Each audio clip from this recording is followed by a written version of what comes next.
once again to the Forward Compatible Podcast. This is episode 30 for September 2nd, 2012. My name's Tony, and I'm joined, as always, by my fellow podcasters, Jason and Mark. Woo, 30! It's as old as Tony. No, 27. Don't you mean September 2nd? Second, If. It's the 5th. What's going on, guys? Oh, not much, you know. How's life? What's been going on? It's good. Oh, dude, that was Red Robin. You really had to tell me about that seasoning for the fries before. Yeah. We decided to go on a little business trip. Yeah. All expense paid. Yeah, all expense. We didn't get a receipt. We can't make that. Can't even write it off. Yeah. Ah, Suckers! yeah, I know. Damn it! I know. All right, guys, let's kick off the show with our weekly roundtable and catch everybody up on what we've been playing since the last time we all spoke. Did you like your bacon cheeseburger? It was delicious. It's delicious. Thank you for asking. How did you like yours? It was good. I think I could have used more bacon on mine, though. I did bacon. just get the cheeseburger. I was like, wait a minute. You did just get a plain cheeseburger with more bacon. I should have gotten an order of bacon with a side of cheeseburger. Yes. That would have been delightful. Yes, it would have been. So what's been going on, Mark? What you been playing? Guild Wars and Star Wars Old Republic. Knights of the Republic, I should say. KOTOR. Screw you, Guild Wars. Played KOTOR for about 5 hours, and I lost count on the Guild Wars. I work like 40 hours this week, but my free time, there's 5 hours of Star Wars, and the rest was on Guild Wars. I'm already at like level 30 out of 80. Good for you. I know. Spanking through that game. Yeah. I'm Fucking delicious. boycotting it. Shut up, it's so good. We'll talk about it later why I'm boycotting it. So how about you? How about yourself, Jace? I busted out the Wii. I'm sorry. The Wii? The Wii. What? We would like to play. Or as my friend John Daggio used to say, the Woo. The Woo. He used to call it the Woo. Little old ladies would come into GameStop and go, "Do you have the Woo?" Really? Okay. Yeah. That's pretty bad. I've been playing some Mario Kart. Nice. Mario just Kart's this shit. Awesome. It's really And good. then I actually went out and bought Super Smash Brothers Brawl. I got it right. I almost called They it Melee. re-released that, actually, as so it keeps coming to GameStop brand new, because they actually redid it. Yeah, because those bastards launched didn't it. have it used. Yeah. But yeah, and then been playing that because I've had some people over and it's good times. Yeah. It's Mario always- Kart's probably my favorite Wii game. See, here's the way the Wii works, right? The best use for it is when you don't have internet at home, Oh, it makes it and you're great, forced yeah. to have people come over and have to sit next to you. Great console. Yeah, then you can play it. Besides that, no. As for myself, I did a little bit of Saints Row, and I finished Resistance and The on the Vita Vita. one? Yeah, on the Vita. And I played Flower. That was early week. Flower's good stuff. Yeah. Then Tuesday came around, and a little game called Ratchet and Clank HD Collection came out. Which you posted a picture So, on. yeah, Yeah, you did. yeah, I was so happy with it. I was going to post the Guild Wars picture the same day, but that kept me from actually playing it, with taking the picture and uploading. I would have done that in a second. Yeah. It's just too much work for I me. would have had to have put a line through Well, no, it at the end of the week. Well, mine was before it was supposed to come out. I was just kind of holding it. It's good. It's good stuff. But I What played were you holding? Ratchet and Clank HD Oh, Collection. okay. Sorry, I thought we were talking about something else. No, sir. I was probably holding that at some point too, but no. And that consumed 90% of my week, and I'd like to talk about that. I actually tore through on PSN about a month back. They gave us episode 1 and 2 of The Walking Dead for free, and I haven't gotten around to them till this week. And I got so addicted, I actually tore through both episodes in a little less than a day. They're not very long. Well, apparently They're like- an hour or they're two. like- About 2 hours each. Yeah, they're like 2 hours apiece. Pretty good. Because there's going to be 5 episodes, I think. There is. The third one's out. I don't have it yet, but I'm gonna buy it because Yeah, I finished they're $5 episode. a piece. Yeah, I finished episode 2 this morning. So now you finally caught up to me. Yes. Now we can talk some Walking Dead. Yes. Ratchet and Clank, let me knock that out of the way real quick. They did an amazing job with it. If anyone was on the fence, those games didn't lose a step. They were so ahead of their time when they came out that they feel right at home on the next generation or the current generation consoles. They're still some of the best platformers available. And if you're worried about, or if you're wondering about visuals, if you played Tools of Destruction or Crack in Time, they look slightly worse than those. But those were made for the PS3, and these are PS2 games, brought up to HD. So that's saying a lot about it, that they almost look like they're native PS3 games now. That's how good they did. Good stuff. Yeah. Yeah. So you play. I wanted to talk about Walking Dead for a sec, if that's okay with everybody. Yeah, sure. I know you didn't really. I did the demo, so I did about a third of episode 1 or whatever Should that we? was. How do you want to handle it spoiler-wise? Because it's still... Okay, well, I mean, now you played through 1 and 2. Yeah. 3 has already come out. So if you're not on this bandwagon already, I'm sorry. There's no point in waiting. Let's just get into it. Okay. Spoilers we don't care about. Yeah, there's gonna be a little bit of spoilers for the next 2 or 3 minutes, guys. If you were planning 15, 20, depending on how much I decide to talk. Okay, because Walking Dead, unfortunately, it's like riddled. If you hear what's coming, it really will ruin your experience. Yeah, you have to go into it not knowing what's happening. If you have not played this game and you want to play this game, fast forward a little bit. Yeah. Okay, and we're talking. Okay, Yeah. So what'd you think so far, man? I absolutely love them. My only problem with them is that they're not in black and white like they should be. See, I think, like, aesthetically, I think they're fucking gorgeous. I mean, I they love are. the art that they did with it. They are. God, are they addictive. The first 10 minutes when I'm sitting there in episode 1, when I'm in the car in the police with car? the cop, and I'm like, this is going to be lame. And I'm like, how the hell is Telltale going to get themselves... And then let me ask, before we get too far into it, have you done any other Telltale games? I have. Okay, and how about you, sir? I've done Poker Night at the Inventory, and I've done some of the Salmon Max, just like the demos. Okay. Check them out. Because this is like my 3rd or 4th with them. From them. Yeah. I know this is better than their Back to the Future one. I haven't played Jurassic Park, which I know Jurassic Park was, unfortunately, was very disappointing, gameplay-wise. Yeah. Story-wise was cool, gameplay was bad. I absolutely loved Back to the Future. Yeah, Back to the Future is really good. I'm not through it yet. I think I'm through episode 3. I've got good news about that, but that's going to hold off to the news. Mess. Okay. And might not be a horrible week for me after all. I don't think we should go too nuts into it because we were actually thinking of doing a Walking Dead spoiler cast maybe. Yeah, something. But I guess you should have tuned back in by now. We actually didn't ruin that much, but yeah, really nothing at all. because we're trying. Yeah, I think you should go give it a shot. It's a great experience so far. It really sucks you in. I thought it was boring as hell for like 10 minutes, and then they totally sucked me in, and I couldn't put them down until I finished them. Here's the thing about Telltale. The reason they were able to capture it is if you have no exposure to Walking Dead, you need to go read a couple of the comics or watch like the first season, which I believe is on Netflix. Yeah, it is. 6 episodes? It is. Yeah, it's not a story about killing zombies. Yeah. First and foremost, it's not. It's about surviving and about the people. Mm-hmm. What drew me into the series, I had always wanted to read the comics. I never knew where to start, obviously with 1, but I never jumped into it. Got hyped up about the TV show, started watching the TV show, realized that essentially it plays out like Rescue Me or Sopranos or S.H.I.E.L.D. It's a very adult drama. Whereas in like Rescue Me, Rescue Me. Well, here, like, have you watched it all? Walking Dead? Yeah. Okay, so you might agree with me. Where them being the firefighters was the background. That was the back part. It was more about them as people than it was about them fighting fires. It's the same thing can be said for Walking Dead. I mean, it's more about the people than it is about the zombies. Yeah. The comic book follows the same lines. Now, the game itself kind of is this alternate universe between the TV show and the comic book. It draws references from both so far, and it's not an action game. It's really not. It's a decision making game. It's almost closer to Heavy Rain than anything else I've ever played because it's very. I can agree with You're that. just watching almost a movie, and on occasion. You have to do something. They're like, hey, hit X, rapid hit X. It really reminds me of, from when I was a kid, those Choose Your Own Adventure books. Yeah. I never got those. My parents never bought them. They hated me. I would love to do those. No one likes Now I can't read anymore. It was very much like those for me.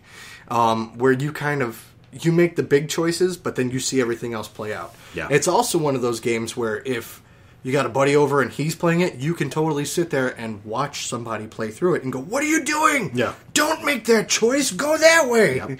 What I really liked about it, one of the coolest parts of that whole thing is once you finish a particular episode, it actually has a survey, like a grading chart of I'm assuming this is the formula through the first 2 episodes, at least it was, where there's 5 major decisions, major crossroads that happen per episode. And at the end of, when you complete the episode right before the credits, it actually shows you a percentage of who made what decision. what everybody chose. You know, I love that about Catherine did the same thing because they have two decisions on the very end of it, and they did the exact same thing. They give you a pie chart of it, and I love to look at that. That was so cool. Yeah. It also what it also does is it generates a preview of what's to come with the next chapters based on your Alan decisions. Based on your decisions. Other than the decisions, that's what Alan Wake did too, and I love that. Yeah, no, this was totally because I've seen two different versions of it because I played through it and Angry Andy in Kuwait played through it. Ooh, he's a Kuwait. That's the vacationing, thing. There's honestly probably 5 or 6 parallel stories running through this, where I think about 80% of the story is the same no matter what. Yeah, probably. But the decisions you make change how people react to you further on. Like, I mean, when you help one person or shun another. Not naming anybody, but semi-spoiler. People die in this, and you determine who lives and who dies, and who's going to continue on. And it's not really a spoiler, but that will affect your relationships with the survivors based on who you choose to. I mean, it's one of the big choices in the second chapter. Right at the start is you've got 3 pieces of food. You got 2 apples and a piece of jerky or something like that. It's I played it this morning. It's 2 crackers and cheese, a piece of jerky, and an apple. There you go. Thank you. You have 4 kits of food and 10 people that are hungry, and you have to decide who gets the food, and those people are going to react to you then. Ooh. And even if you give it to someone, it doesn't necessarily mean they're going to like you for it. Because I tried to give it to my buddy, who's ended up being my buddy in the story, and he's like, "What the hell are you doing, dude? Give it to my kid first." Yeah, see, that's then worry about me. For me, immediately, and he got mad too, and I tried to give him fucking food. You can't keep it. It's insane. Immediately, I went straight for the kids. And then I did too. And then I had to keep a piece for myself. I didn't keep one. Jerk. No, there wasn't jerky in there. No, I didn't keep one for myself. I gave them all away. I was like, YOLO. It's crazy. This jerky's mine. This is smoked. I've been on kind of. We should probably get off this, but I've been on quite the gaming high lately. Well, it's because you're coming off a big summer. Of the last 4, of the last 4 titles I've played, 3 have been brilliant. That I played to completion, and that's Saints Row, Spec Ops, and now I didn't beat these, but I beat as much as were available as you could so far to me. And the 4th is Resistance, which whatever I talked about at great lengths last week. But of my last 4, rarely does this happen. You got to play a lot of junk before you get to some. And lately, just everything I'm playing is just bam. It's it's such a new, unique experience, and it's totally blown me away. Yeah. And I've been so happy lately. Yeah, it's been good stuff, man. I'm now on, I think, week 6 without internet, which should hopefully be changing within the next week and a half. Yeah. And then I'll be able to download I'm tempted to take my PlayStation to somebody's house just to download Chapter 3 of The Walking Dead and play it. But it's such a great story. And I mean, there's little graphical hiccups and things like that, but for a downloadable title, it's phenomenal. It's a fight. The work that they do with these properties, I mean, the licensing that they are able to get, they don't just get the settings or for instance, Walking Dead. Yeah, but Back to the Future, they had the song. Jurassic Park had the song. They really bring you into the world. Sometimes they get the voice actors. They do. Spoilers for Back to the Future. You haven't beat it yet, correct? No, I haven't. Cover your ears. Uh-huh. Michael J. Fox does a voice in the last chapter of Back to the Future. I can still hear you with my earcuffs on. God. Yeah, and that was really cool. Well, let's see if you can figure out who it is, what character. He does a cameo at the end of Back to the Future. Okay, I'll try to figure it out. Yeah. I'm actually going to get into that because now I got this Telltale thing going on. Really, I mean, where I want to go back, and I was thinking about at first I was going to finish the last 2 or 3 episodes of Back to the Future, and I actually wanted to go get Jurassic Park now because I'm on this. I'll let you borrow it. Don't buy it. I have it. Yeah, no, I mean if you're a diehard Jurassic Park fan, you're going to like it regardless. Yeah. But the gameplay wise, it kind of does what God of War does. It's the buttons are right in your face, and you're kind of losing focus of the action of what's going on, and that's what they changed in The Walking Dead. It's very small and subtle. Yeah. Exactly. Also, little tip for everybody out there, whether you're on the Xboxes or the PS3s. If you're on the Wii, I can't help you. But for those two, if you're looking for some easy thousands slash platinums, whatchamacallit, Walking Dead it's playthrough. It's one playthrough. no matter what, you're going to get the platinum / 1,000. Yeah. Well, I mean, So- what is it? It's like I know on Xbox it's like 200 an episode or something. It's got to be because Yeah, it's divvied up in between. Because Five I know episodes. I've been watching on my PS3. Yeah. The progression is exactly 20% per episode. So. Yeah. So there you go. All right. All right, sweet. So we're gonna move on to some news. News. Well, just because we're on the Telltale, I'm gonna move up my number 2 story to number 3. Back to the Future is actually going to be coming back as next Telltale's game. Really? They're Yes. going to do another one? Yes, and they're bringing back some of the voice actors too. So now, is that Doc Brown? What is his name? Yeah, Doc Brown's gonna be in it. What's The voice actor is coming back. for that. That's actually the guy who played Doc Brown. In Yeah, the voice. yeah, What's he his is name? I don't remember, but he is Why they have coming back. Googles? We have like 20 connected devices. While we're on it, I'm so embarrassed that I don't remember Doc Brown's real name. On not to get too much sidetracked, but I also already heard confirmed. I don't know if we confirmed this on the show or not yet. Telltale, perhaps after Back to the Future, is already signed up to do a second 5-episode Walking Dead. Walking Dead. Yeah. Ooh, cool. It's already confirmed. It's in the bag. They don't know when. There's no release schedule. But after this 5 are over, they're already going to do they're going to call it season 2. Christopher Lloyd. That's Yeah, it. there you couldn't go. think of his name. Yeah, he's coming back for this next Awesome. Back to the Future one. They confirmed. Awesome. But Back to the Future, that I should probably finish this shit up already then. I don't Yeah, know what you the hell should. I'm slacking on. Robert Kirkman, the creator of Walking Dead, actually went on record a couple years ago and said Walking Dead is never going to be able to be a video game. And then 2 of them coming And then, out. well, then Telltale did it, and he goes, "I can't believe they were able to draw you into that world like that. That was amazing." He hasn't said anything about the first shooter. person one, yeah. We'll see It's how that goes. it's crazy how they do some of this stuff in that game. Yeah. It really like as soon as you make like something you don't see just comes out and you make a decision and then something blindsides The you. first It's like, choice, oh. the first QuickTime event with the first zombie, I died. I was like, "What am I doing? What am I doing?" Oh yeah, I that died was pretty with hectic. the gun and the shotgun. shot. Yeah, just kept messing up. It's Yep. stupid. I died. Yeah, I no, was got yelling at the close. screen because he's got a gun to his left and a shotgun shell to his right, and I did it right. I picked up the shotgun shell, and then he like panics and freaks out, and he can't put it in the chamber the right way, and he just drops it, and it goes like 10 feet to the, and I'm like, "What are you doing? Oh my god!" So then you have to pick it back up and shove it in the gun. But yeah, Oh, it's very hectic. Yeah. All right. it's good stuff. All right, so what my number 3 story is going to be, NBA Live 13 is going to be coming out for $20 on Xbox Live Arcade and PSN, day of digital. Good for them. They are pulling a 2005 2K card and playing it in 2012. Now who's making NBA Live? Yeah. EA still.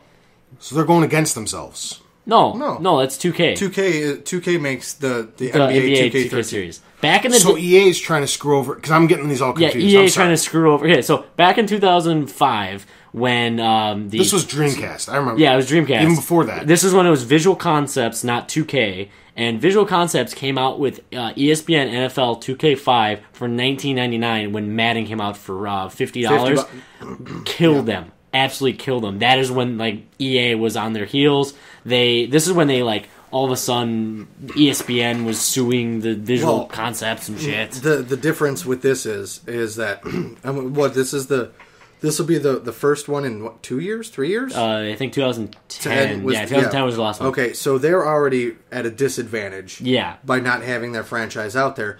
With regardless of whether there was an EA basketball game, the 2K past 2 basketball games have been phenomenal. Yeah, and They had this the one they Jordan have- one, and then they did. They and put I'm not- Jay-Z on the title on this one, and that's just going to help them out. That's going to help out, but also too, it's the first basketball game that Charles Barkley's been in since 1995. The first one Scottie Pippen's been in since NBA Jam. Pippen was actually in Last year's? last year's and the year before. He was the only one. He was fighting- holding out. He was the one. He just resigned because yeah. he's a bastard.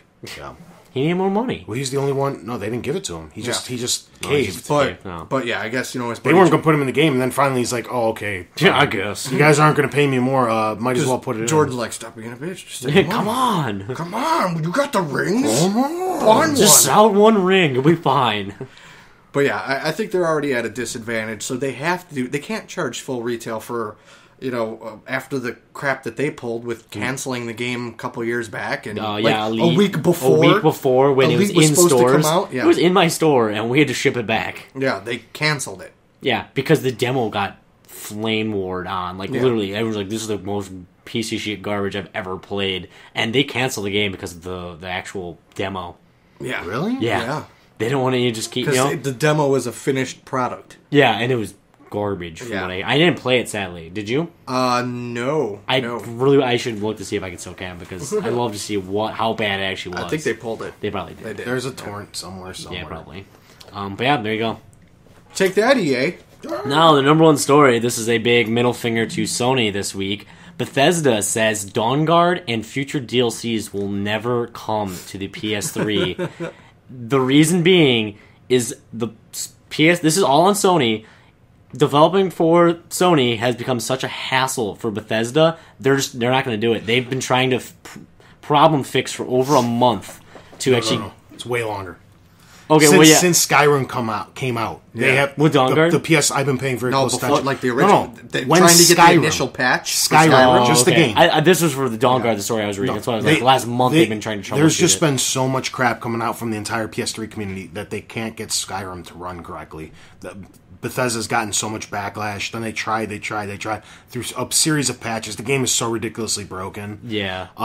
It's Bethesda not being able to go on Sony. This is all Bethesda's games. Really? It's not just Skyrim. It's going to be one of those where people are pointing fingers at each other. Well, see, this is why it's how can you blame Sony? I mean, well, EA gets their games to work on both. Well, Activision gets their games to work on both. I was saying, because from what the article I was reading, it was more on them for it's just harder to to fix the problem, basically. Like literally in the article from them, they're saying there's a problem on Sony's end that we just cannot seem to fix. That sounds like a cop-out to me. Here's how I've had it explained to me, okay? I don't know, because I don't understand completely the internal workings of both systems. Mm-hmm. Apparently Microsoft, the way it splits up, it's RAM, right? That's what controls everything? Okay. Okay. The way it splits it up is a very small portion goes to the operating system. So a large portion can go to making sure the game runs correctly. Yeah. Okay. The way Sony splits it up is because they have multiple cores or some shit inside of them. Yeah. That only a certain amount are dedicated to running the game, while some are running the visuals, while some are running the speech, while some's running the operating system. Trying to micromanage it makes it more complicated. Okay, so that's what it is. So the way that Sony designed the PS3 to split it up, like one core runs visuals, one runs aesthetics, or blah blah. When you look at it, it's probably a good thing, but then I could see that being a harder fix later on. That's the thing, is that the way that they're patching Skyrim, it only works when one big monster blob like Xbox can fix it. Whereas where they'd have to go inside each individual thing, each line of code, and completely redo it to make the PS3 version run. See, this is what I'm pointing at Sony. Sony, if you made your console easier to develop for third party, first party don't have problems with this, but third parties obviously do for years now, because everything's manned 360. Why? It's easy. It's just Bethesda, though. Everyone has problems on PS3, though, developing. That's why everyone does 360. Not like this. Everybody makes it on 360 first. Oh, yeah. Ghostbusters they had issues with the PS3 version. Yeah. It's just one that I remember. Yeah. They couldn't get the... You can even, not like platinum this, it, though, right? dude. Like, they can't even fix... You can platinum that one, correct? I don't remember. I believe that was one you could not... I know the big problem was literally when you would use your gun and you'd burn the wall, you couldn't see the burn effects in the wall because they couldn't get that to code properly on the PS3. Yeah. On a side note, before we get off topic, PAX is going on. Yeah. Notch is there, and they have a little Minecraft museum set up. Nice. He's actually got in a glass case the documents that Bethesda sent him for the name for scrolls, like that's great. I love Notch. I've seen a picture of it. He's funny, and it was absolutely hilarious that he's got those sitting there, like in a glass case where you can read them. I guess they're in Swedish. Yeah, they would be. I guarantee when Dishonored comes out, I guarantee they can't get it running right on the PS3 either. This is a Bethesda thing. Not one Bethesda game has run correctly on PS3. Well, all of Fallout 3 is still not patched. Well, I mean, there's still problems on like when Bethesda releases a game because they're so open world. There's just gonna be bugs. Seriously, 360 broken. Oh, tons of Skyrim bugs, broken on 360. It's not. It's Bethesda releasing a huge game that's gonna have thousands of bug fixes, and you can easily patch them on 360. It's not so easy to do on 3 different systems. You have to do that on, and then you have to do it on PC. It's not even Bethesda's fault. There's no possible way to QA or. Sorry. Quality assurance. No, you're right. Yeah, there's no way to QA. Stop touching my leg. I'm sorry, it's so hot. There's no way to QA a game that large. There's no team you can. You literally have to have the community of 50,000 users running through the game to exploit all the flaws. Yeah. There's no way a team of 100 people can find every single glitch that the game's. I've got an interesting note about a very odd glitch in Skyrim that I don't know if I've ever shared with you guys. By all means. Angry Andy plays Skyrim. Yes. Angry Andy does not like games in which you must kill dragons. Oh, that doesn't happen that much. He's got that in like Aragon. He was able. He fought the first dragon. I believe the first dragon. He cried afterward. No. Oh, okay. He cried. The game is glitched. There are no more dragons in his game. He was able to complete the game. He used to be happy Andy. Yeah. Then he fought the dragon. Now he's angry Andy. He was sad for a minute. He went through the stages, but literally, and I've seen this. Like there's no dragons in his game. He must have killed Mother Dragon. She didn't have her flock He went back in time and stopped it all. Yeah. There you go. Yeah, that's gotta be a Sony. paradox. Yeah. But yeah, I'm actually going to look into that thing because I probably explained it terribly. Probably. The Maybe. Xbox versus PS3 with why Bethesda's having problems. I'm actually curious myself. I know how many developers bitch at the PS3 for how hard it is yeah. to update and to actually develop for it because of how it shouldn't be standard, but it should. That's the problem. Is it's not universal. No, it doesn't line up. I don't think it's any harder. It's just not Xbox. Because I mean, you look at something like it's more. I think internally the PS3 is stronger. Oh, it is. Because you look at something like the best looking games like a Killzone 3 or an Uncharted 3. There's no way the Xbox. Yeah, first party games. There's just no way the Xbox could run it. Develop on Sony. Yeah. Those, I mean, they come out great. I mean, they come out great. Yeah, when fantastic. you focus on the PS3, the games come out amazing. Yeah. I don't know. Whatever's. Yeah.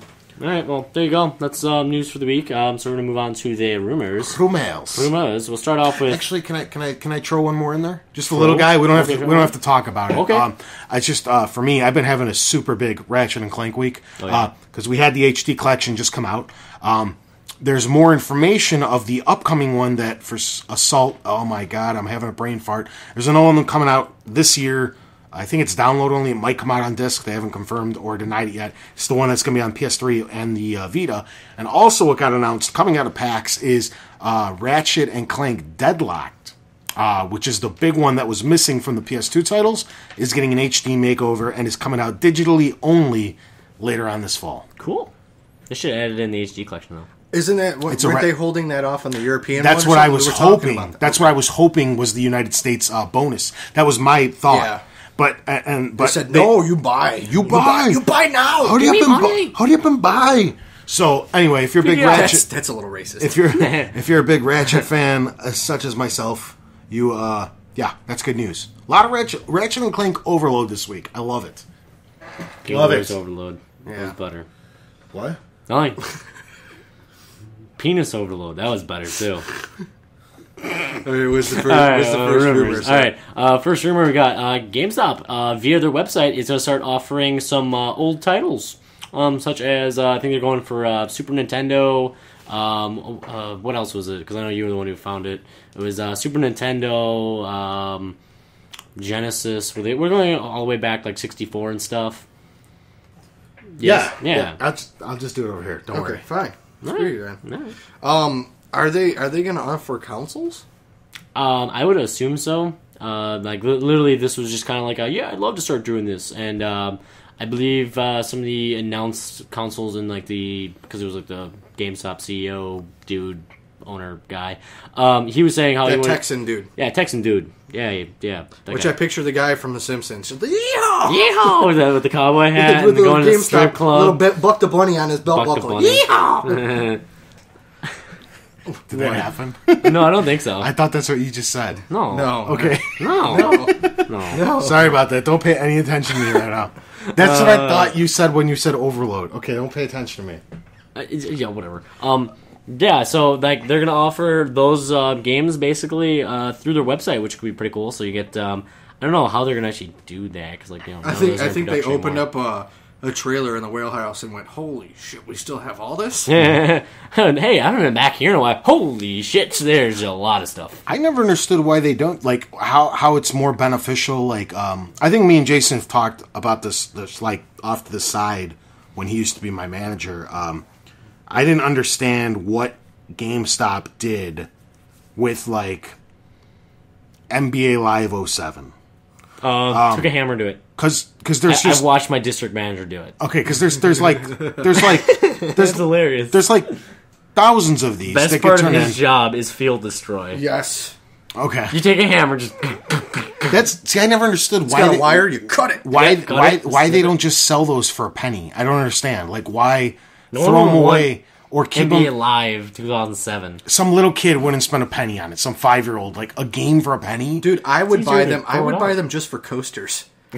I would. You know what I'm saying though? I mean, No, I get it. they're just I just- taking up room in the. But literally, if you go back with all the like Madden, Oh God. do you know how many like every store has? I guarantee you, every store right now on 360 alone probably has at least 60 to 70 copies Oh, yeah, easily. on one can- system. That's what I'm saying. Why not get rid of them? Why not sell them for a penny? Why do you have to? I don't know. They're I only have like a- I a have buck a or two question for now, you. and they still won't sell. I have a question for you, Mark, because the first big release since I left GameStop was Madden. Yeah. In history's past, there would be an email that would come down that would say, "Take all the old Maddens and put them up on the counter. You know, they're discounted. Sell Madden 05 for $1." And Yeah, stuff like that. we haven't done that. They didn't do that this year. No, we Okay. haven't. My store's never done that, as far as I know. Screw your store then. Just like get rid of them, right? Yeah, pretty much. Yeah, like I mean, stack them on the counter. 11's going pretty good right now. 12's going good. Okay, 13 still more, but here's I guess no one what I'm wants trying to say. 2006. I'm okay. That's a bad example because they've let them stockpile. Like right now, why don't you sell Madden 9 or 10 for 10 cents? I could barely give those away. Those are like still $7 or $8. Yeah, but I, They're lower I than understand that, I what you think. mean, but I also it's- understand what he It's means. it's too late for 05 and 06 Oh, and yeah, no, 04. yeah, yeah. It's too late. I get that. Oh yeah, I mean those But things 2, are just, 3-year-old titles, and before you let them all stock up on you, get them out the fucking It's door just like and people- stop taking returns on them. people- Stop. Oh, you know, actually, right now, we're actually going to stop in a few months. We're going to stop taking PS2 games other than 400 SKUs. We're only going to be taking 400 out of like the 2,000 PS2 games because that other like 98% or the They're all worthless. well, no, that's what I'm saying. Like the SKUs we're getting rid of, the other games, make up for 98% of all the PS2 games. So we're only going to take 400 PS2 The most games. premier titles that are still worth Exactly. See money. now, my thing though is they should do that for all the systems. You know, like the that retro piss stuff. people off. You know what I mean? Like stop taking back Man, 2006. all the Maddens. You know, That all pissed the, people off. All that old crap. You know, They're pissed off enough when they're like, 10 cents for Man 06? Oh, Gamefly was completely right. And then, like, do you know what a business model stupid looks game, like? I They're so actually stupid. had somebody ask me, a coworker that I have now. He goes, "Hey man, I saw this commercial for GameFly, and are they making fun of GameStop?" I said, "They sure are." They sure are. Do you really give back $9 for a game? I said, "Sometimes." That's actually a good amount. Yeah, you should be happy with Yeah. $9 for your crap. I mean, 90, I would say at least 60% of things don't get $9 back. But no, literally, like, you know, like, why am I going to pay you $10 for Madden 2006, you know? Long story short, to stay on topic. Oh, yeah. If I they just think people are stupid, sorry. if they do offer some cool retro stuff on the website, I'll take a look, see Yeah, if there's definitely. anything that I don't have. If it's reasonably priced, sure, why not? There are a couple mom and pop shops here in the city that we happen to live in that I can go to if I want to pick up some stuff. So, I mean, it might be worth my time. It might not. yeah, Yeah, exactly. we're lucky in Chicago. We got a Yeah. few of those. Yeah. Yeah, shmah. All right. Yeah. All right, Next, cool. do we have one more? No? Yeah, we got one more. We got some Grand Theft Auto 5 rumors. What? All right, cool. Some of the story. This is thanks to 4chan, of course. Because they're totally credible. Who? They almost always are. Really? I'm kidding. Okay. God, Jesus. Just smack Tony. Take a joke. Jesus. All right. Apparently, the protagonist is going to be a Hispanic man named Adrian. That's not a Hispanic name. It should be Juan. Juan. Jose. Hoseby. Pedro. Yeah, Hoseby. Pedro. Pedro. Vote for Pedro. Then that shirt should totally be in the game. Yes. That'd be awesome. So, I don't know. There's some, like, things that line up, some things that don't. Like, you know, this wouldn't really line up with the protagonist that you thought was in the trailer, that white guy in the suit. Let's see. Going down the list here of other things. They will have some kind of, like, rival turf like they did in San Andreas, so that'll be kind of cool, because I actually like the taking over the world in that. I liked San Andreas a lot better than 4. Mm-hmm. Yeah. I liked all the PS2 ones better than Grand I Theft didn't Auto care 4. about trying to keep up with my multiple girlfriends. Girlfriends are coming back for this, by the way. That's fine. I'll just slap them. Just take one out on a date, never call again. Wayne Brady got a Chokovich. So you got that. Let's see. There's gonna be they announced on the gangs: 57 Ballers, Eastside, Aztec, Azteca. I don't know who these people are. Wait, that one sounds familiar. No. Is that from the old one? They're all It gonna might be. They're all gonna be loosely based on real. Well, I know, but I'm just saying, like, is that actually? They're also gonna have their own tags, I guess. So you can customize their graffiti as well. They're actually gonna use the cover system for Max Payne 3, which is kind of cool. You are going to be able to mod your car, including low riding. There are 9 radio stations announced. So I'm hoping they do the talk show, because the talk show is always the best. 5559292. There's supposed to be 4 unique endings, 2 good and 2 bad. And there's going to be actions, of course, that get you there. Naturally. Yeah, of course. Yeah. GTA is also bringing back the cheats, the good cheats that they say. There's going to be parachutes. And let's see, am I missing? Airplanes, yeah. The military makes a comeback as a 6-star wanted level, so that'd be pretty cool. Because I think they only had 5 in. I think you're right. Yeah. It's been a while, but I think you're right. Yeah, I'm pretty sure. But this time they're going to be the National Guard, which would make more sense than the military coming for you, I guess. The Miami Vice guys. Those were always in the Vice best. City, Yeah, in Vice City. That was always awesome. I love that. I always stole their car. They always had the best ones. Yeah. Give it! And then in multiplayer, we'll have a 32-player competitive, 64 for PC, and we'll include a co-op story. Nice. Yeah. So that's about it. It sounds good. Let's All see. that seems very legit. Very plausible. It other seems than plausible, but yeah, again, other than I mean, the Pedro or Adrian. Sorry, Pedro.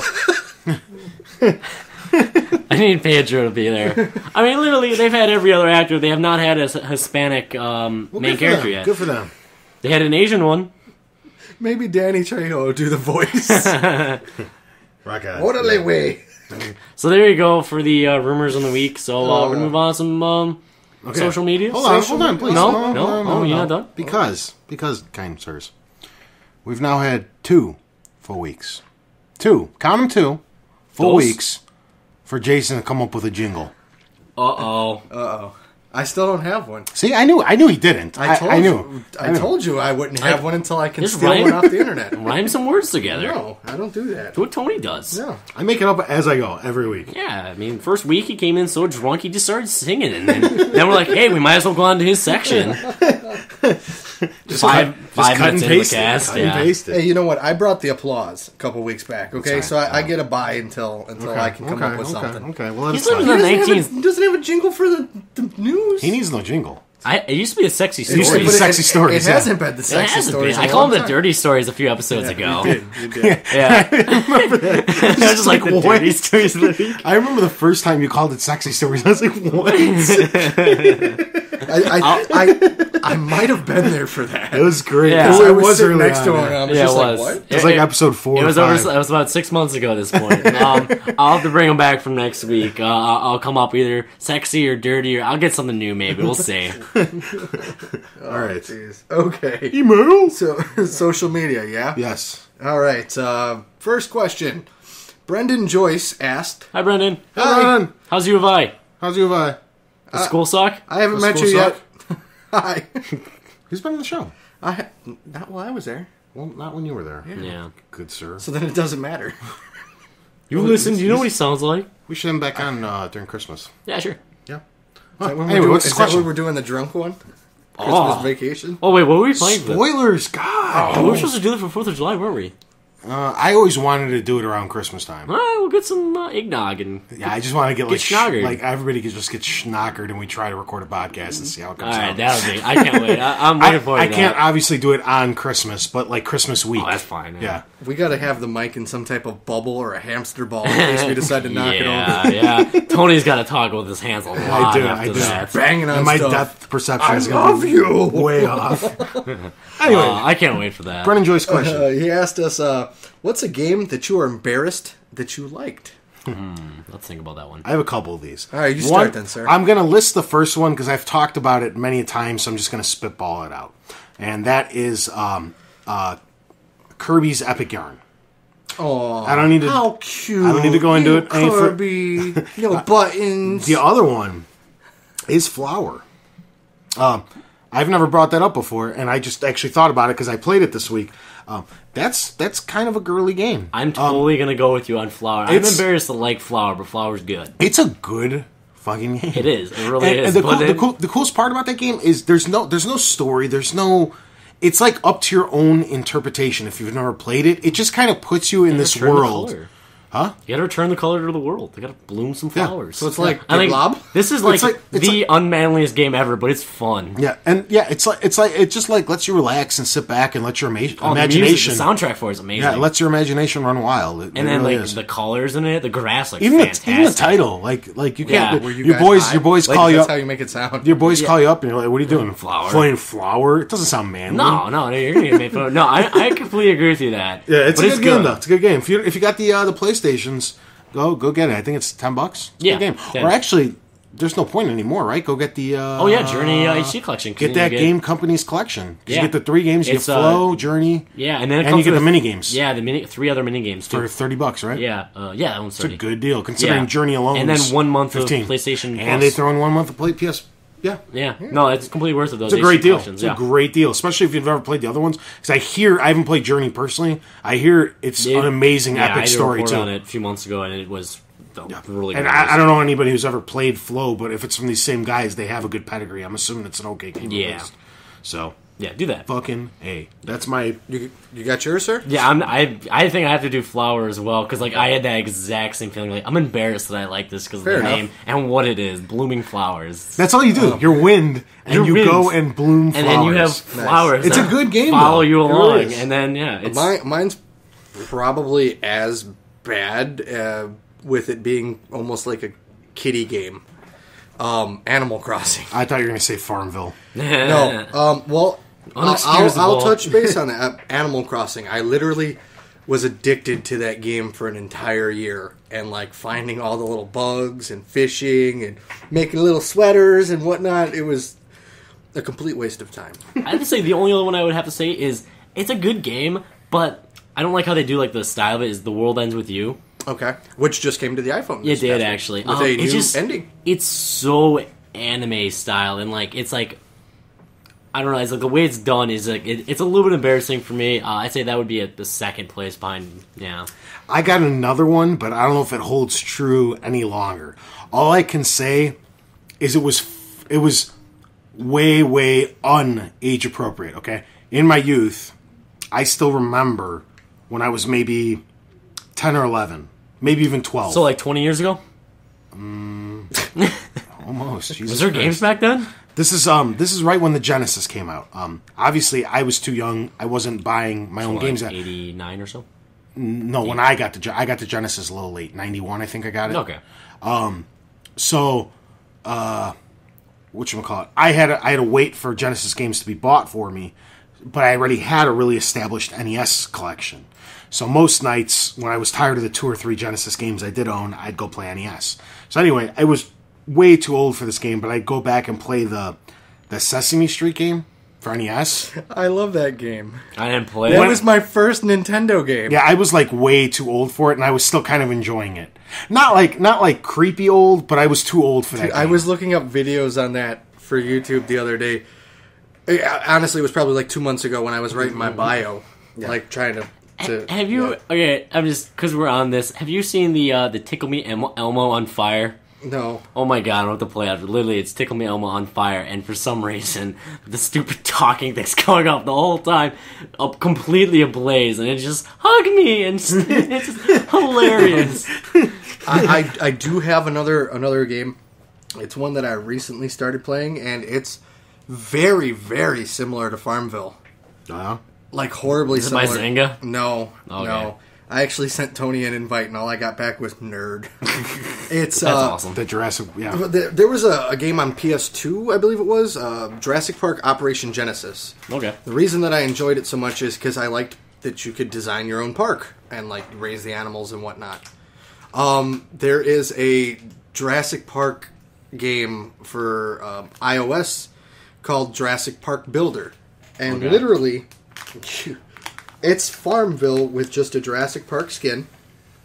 We're gonna live show this to you guys. Ooh, I like how Universal. he's trying to show you guys a visual. No, Yeah. I'm showing you guys. Look at Okay, this. so that like you did with the videos not too long ago, you can comment live for these people about my. Oh, look at I got mail. This looks like Oh, Sim. man. This Look looks at like that. Sim City. Look No, at- Sim. Look at Kim's asking me for Sim help. Social?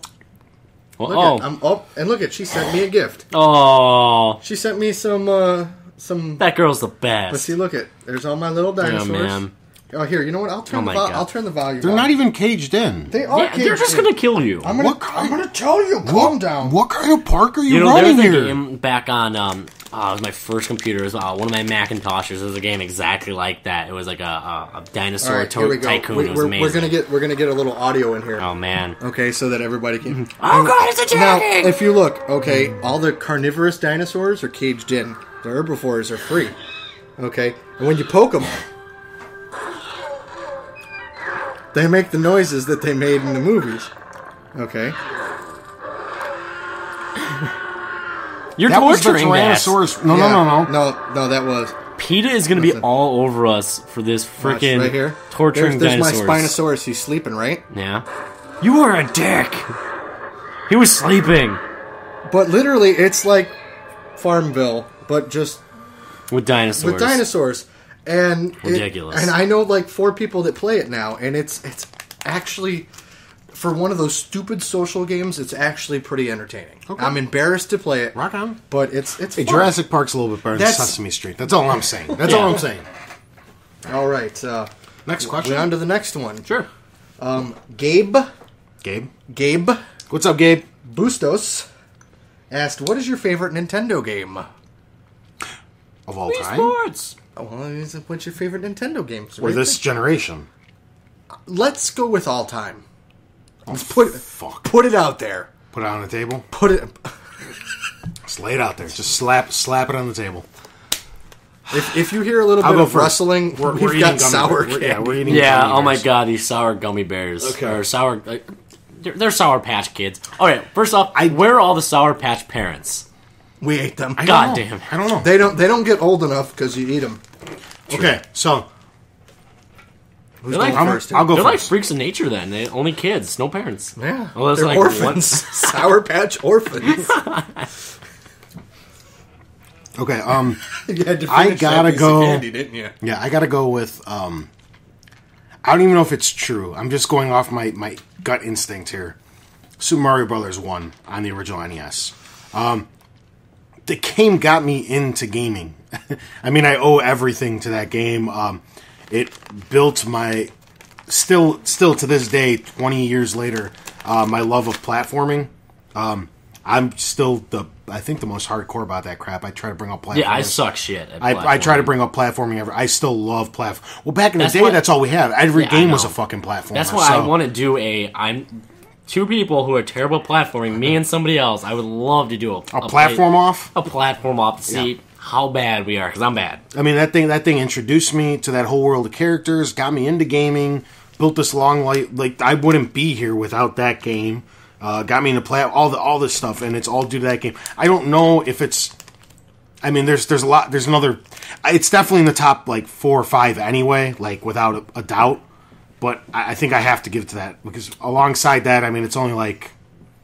Maybe don't go too ahead, far go ahead, because yeah. we have a You know what? similar You know what? question coming up. Final answer: Super Mario Brothers, the first one for the original NES? Mine is going to be Mario Kart 64. The shit. I love that thing. I lost count how many hours I played that as a kid. Oh, that was so good. Flower Cup. I think that's the one I liked. Star Cup too. I like the Special Cup on that one. Special the one Cup where was Rainbow Road was it? Rainbow Road. Yeah. That one, I always thought that was like so hard when I was a kid, and then I played the one that was on the Wii. Oh my god, that thing's so much harder than the 64 one. But The DS one was pretty tough. yeah, it was. I actually do have that one too. There's also that one part where you could jump off, and if you do And it you right, fall on like you the halfway. skip half the track. Yeah, you can glitch that. Same thing with I believe it is Wario's course. Like right at the beginning, you can jump the fence. You're already Yeah. done basically. Yeah, the dirt road one. Yeah, the dirt road one. Yeah. Okay. You have to do that like 4 times. You make a mini circle, and you skip the whole level. Yeah. I guess that's me now. Yeah. Mm-hmm. Okay. This is gonna. I didn't think this through, but this is gonna take away. I'm gonna have to rearrange for a future question. Just escalate last Yeah. time. My number one is A Link to the Past. Rock on. I had an original Nintendo. I had and still have about 50 games for it, but nothing actually. I didn't do Final Fantasy and stuff like that. I wasn't into those. I was a little bit older when I got my SNES and got Link to the Past, and that game is like the first game that I remember drawing me into a world and actually stopping and talking to every character and trying to find, like, when you saw a little crack across a gap and you're like, how do I get over there? That I spent so much time in and have played, replay value wise, so many times over the course of my life, gone back and played the game, and it still holds up today. Oh man, Would have to be that one. So much so. I'm reeling some memories there. And here's where, I was telling you earlier, we're going to have to put a picture up of it, which has also been, shameless plug, posted on the Zelda Dungeon already, is I have a Triforce tattoo from Legend of Zelda on my arm. Yep. It was my first tattoo. Yeah. I've seen it. So, it's on my butt. No. I was gonna say, is that the one we can't talk about? It's Link holding up the Triforce on my butt. That'd be great. But no, yeah, Link to the Past. Rock on. Yeah. That's a good question. Yeah. I should have the next one ready instead of reminiscing about my childhood. Gabe also asked... Oh, do you want me to kind of run through this? Yeah. You want to go for it? So Gabe asked on the emails. I typically try to take care of the email section. Because he's looking for porn. Yeah, it's exactly what happens. You should see it's bad. He wanted to know, he said that he's been saving up lately, and he's finally got enough money to buy a PS3. He's got some interest in getting a PS3, and he was wondering where the cheapest place would be. He was actually just asking us as a side question, but I felt that it'd make a really good question for the show because we could expand it to not only PS3, but we could talk a little bit about Xboxes and Wiis and where we think you get some good deals. Me personally, it's going to depend on if you want new or used, obviously. Yeah. But if you do decide to go if you're going new, I'd suggest Amazon's probably got the best deals. Yeah, I'd say Amazon. I think that's going to be universal for all 3 consoles. But if you're going pre-owned, it's going to depend on which one you want. For Gabe in particular, he's taking the PS3 and the reliability you want out of it. Because yeah, there's a big difference. Yeah, for both I would suggest if you want the thing to last, which I'm assuming you do, and at this point you can't really complain about it not having backwards compatibility anyway. It's been so long. And literally, just pick up a PS... If that's a big deal to you, pick up a PS2. They're like 50 bucks. 30 40 bucks. bucks. Like that. So I would suggest definitely 100% getting a Slim. Yeah, I would too. Even if it's a few bucks more, or I think they're actually cheaper because they're... It depends on the one. Like, if you're going through GameStop, like, literally they're about 10 bucks more for, like, from, like, the 8 gig backwards compatible to, like, the 120 Slim. Make sure you get a Slim one. They have a far better non-failure rate, I guess is the word to say. So much lighter. They run smoother. They're less better. Power consumption. Yeah, I was going to say, they actually run on less electricity, so on and so forth. And they're actually... another thing I'd look into with PS3s is what you think you're going to eventually do hard drive-wise. Because if you're not going to be buying a bunch of games off the PSN anyway, go ahead and get the cheapest one. If you think that you're going to store a bunch of movies and buy a bunch of music, and you want to maybe transfer all your songs from your computer onto your PS3 and so on and so forth, I would still suggest getting the absolute smallest hard drive possible, because a 500 gig is only like $45, $50 nowadays.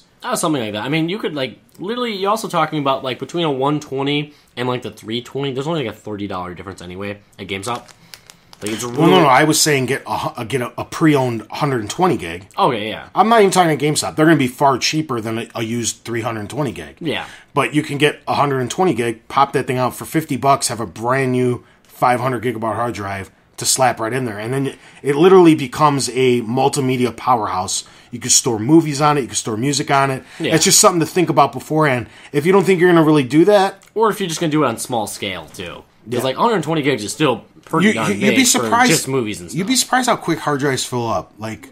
Well, yeah, I mean, it's just like I said, if you're just going to do a few... Like, really, if you're getting, like, HD versions, they're going to be a few gigs apiece. If you're just doing, like, you know, DVD quality, I mean, you're talking about under a gig...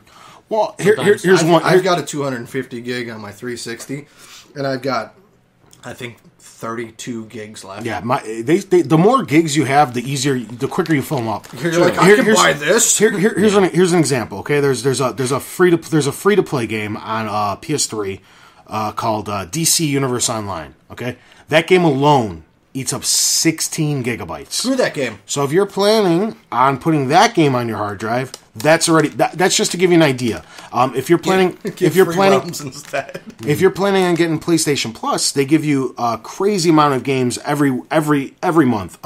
Just the two Infamouses. How many every? Every month. Every month. Okay. They give just Jason's the two. starting to dance to your talking. I don't Just- know. I'm dancing to eating He's just going like this the whole time. Hilarious. because I'm eating them all while he's talking. Just the two Infamouses alone eat up another 25 to 30 gigs. Those were free games through PSN. So you get the point that 120 gigs, you know, it's going to depend on what you want. But as to where to get them the cheapest, if you're getting a slim one, those don't break very often, I'd go Craigslist. You're going to get a far better deal than you would at GameStop, I feel. But you have to also weigh your options because you get no warranty from Craigslist. If I can throw in one other option here that we may have overlooked, is local pawn shops usually do take in systems, and they do usually offer some type of 30-day guarantee with electronics. Yeah. For an in-store credit or something Pawn like shops that. are very overlooked, I think, too. Yeah, that's another, because, you know, I mean, Craigslist, the only problem with that is, like you said, you don't know the quality of what you're getting. I personally prefer to go retail, even if it costs me a little bit more money. Me too. Just for that assurance of... Well, that's what he's saying. The quality. cheapest. I understand. You don't get a warranty. But I'm factoring that into it, too. Yeah. There's all, like, because what he's saying, it's kind of like a pawn shop here in the local Chicagoland area. I'm not sure where you're from. We have this smaller chain called Disc Replay. They're pretty reputable, and like you said, they always will beat GameStop's pricing because they're so much smaller. But they're big enough where they'll back something up if they sell you a piece of crap. You don't get that from Craigslist. If you buy a piece of garbage, you're stuck with that piece of garbage. And his number's disconnected. Nobody's going to help you out. That's the problem with that. But that would, I think, be the ultimately cheapest route. That or an eBay or even a. I want to warn people from one place, and I'm not trying to go out there and discredit a place, but I had a friend who worked at said place, and they're a smaller video game chain called. Play and Trade? Play and Trade, yeah. They're good for software. Stay away from their hardware. Do they not back it, or they do repairs there? And again, speculation, rumor, no hard evidence, so I don't offend anybody. But when they take a system in to do repairs, like let's say you bring your broken PS3 in, you're not getting back the same system that you brought them. You just gotta check the serial number on that. Yeah, watch that very carefully. Ooh, that'd be... No, that's what happens with Xbox. Well, I got the same one back from mine. No. When they're warranted... Mm-hmm. No. Yeah, no, I literally got mine back too. They did because the second they get yours in, they sent you a refurbed one, and then they'll fix yours at their leisure. I've got the same exact serial number because I wrote mine down. I sent mine in once. I did get the same serial number back. The second time it broke down, it was still under warranty from GameStop, or it wasn't, and I just did it anyway. I can't remember at this point. I think it was the second one. I'll be serious. Literally, I just traded mine in and got it, so then I had a second serial number. Literally, they did send me back at least the same serial number one. Whether they changed that or not, I don't know. Because I of course don't have it anymore, but like my seal was still the same. It wasn't broken, so I don't know if they just resealed it then. They'll resell it in the factory. If you want... Both times for me, for my Xbox Slim that I've had to send it in, one for red light and one for disc tray, I've gotten back the same one because I have my serial number documented at home. Okay. It's also on the website as well, Xbox.com, as long as you activate it. If any, I think that was the PS3. If anybody out there is interested in getting an Xbox, I would stay away from everything in the first three. I would not buy a white one, and I would not buy an Elite. Okay. I would only recommend the newest models of Xboxes because the failure rate was so ridiculously high. So I disagree with that for certain years. Do not if the 360 you're buying has anything from 2005 to I'd say probably early 2000, maybe even mid 2009, don't buy it whatsoever. Between that 2009 to 2010 range, when it was still the white one or the black one, that failure rate is surprisingly low because they had the third and fourth chipset, and they replaced the solder and all that. So literally, those ones are actually completely fine. They have a very low failure rate as well. But if you have anything from like that first 4 years, skip those first 4 years. Anything after that, just the data manufacturer is on the back where the serial number is. Check what it is. If it's from 2009 or 10, you're going to be okay because this is going to be the third gen, which is very hard to find, or the fourth generation chipset, which were all very low failure rate. Here's the other problem with that, though, is you got... And then when it breaks, you can... email Mark and tell him how much of a bastard. Here's the other problem with the few bucks you might save getting that 2009 2010. You have to go spend on a $70 fucking Wi-Fi. Oh, no, yeah. There's no point. There's really no point. No, I always tell people to get the Slim anyway. Go get the built-in Wi-Fi version that's quieter, more energy efficient, and far more reliable. I'm just saying, if you had to get the old model, just make sure it's at least 2009 or later. You should be okay. Anything before that, you tell them to fuck off. And then if you just have the extra money to spend, I would definitely go with the Slimline. I got that day one. I am much happier with that one. You don't have to worry about the add-ons or anything like that. I got mine day one and it broke. And if you happen to be looking into the pre-owned Wii market, I'd actually say the older the better. The new ones don't have backwards compatibility for the GameCube. They don't have the 4 controller slots. They don't have the... That's about it. So actually, the older ones, the Wii has the best failure rate, and really quick with a Wii, before you go and obviously when you get a system, you're going to want to wipe the data and whatnot. Check and see if there are any virtual console titles downloaded on it, because if there are, you may want to just keep that profile. Yeah, you get a bunch of games. Yeah, but yeah, with the Wii, I mean those virtually never break. Unless you fry the power cord. That's the only thing that I've seen major with Nintendo built they usually build consoles to last. So my 64 still works. I would actually suggest the older console. Yeah, I would too. Because like I said, if you get one that was 6 months old, you're actually not going to have the backward compatibility, and it's not any more reliable because neither one was going to break. Yeah.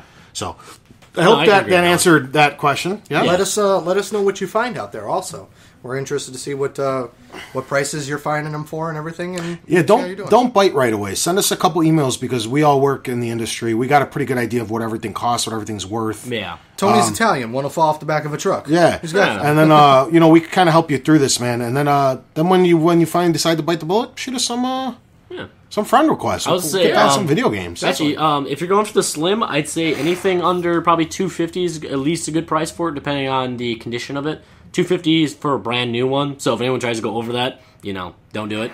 Yeah, that's the other thing. You're only about a month and a half away. 2 months, excuse me, about a little longer than that even. So you're about 2.5 months away from Black Friday, which, if last year was an indicator, you're going to get a huge price drop on a brand new console. Yeah. For or that at least weekend. a holiday bundle or something. And they'll throw in a few games. You'll probably get it for real cheap. And then you could be looking at new with a Sony-backed warranty for only a couple more bucks, and they might throw in, an extra controller. Yeah, Ratchet and Clank. Or they'll throw in a free game or two, or maybe a 3-month trial to PlayStation Plus, something along those lines where it might be worth just holding off a couple months too. Yeah. So kind of look at everything, weigh all your options, man. There's a lot of ways to go. Yeah, definitely. Yeah, keep us posted. Yeah. All right, next question. Epic Beast asked, who would win in a fight? Tony's like, I didn't want to do this question. I don't know. Alex Mercer from Prototype or Master Chief from Halo? Tony, would you like to start us off, sir? Master Chief. Why? Because he's the greatest Spartan that ever lived, good sir. He would, what is Mercer going to do that the greatest his Spartan energy that ever short? lived. He's the only Spartan left because Calm they down. all got their ass kicked. Calm down. By grunts. No. Yeah, that's sad. Grunts. Bite your tongue, good sir.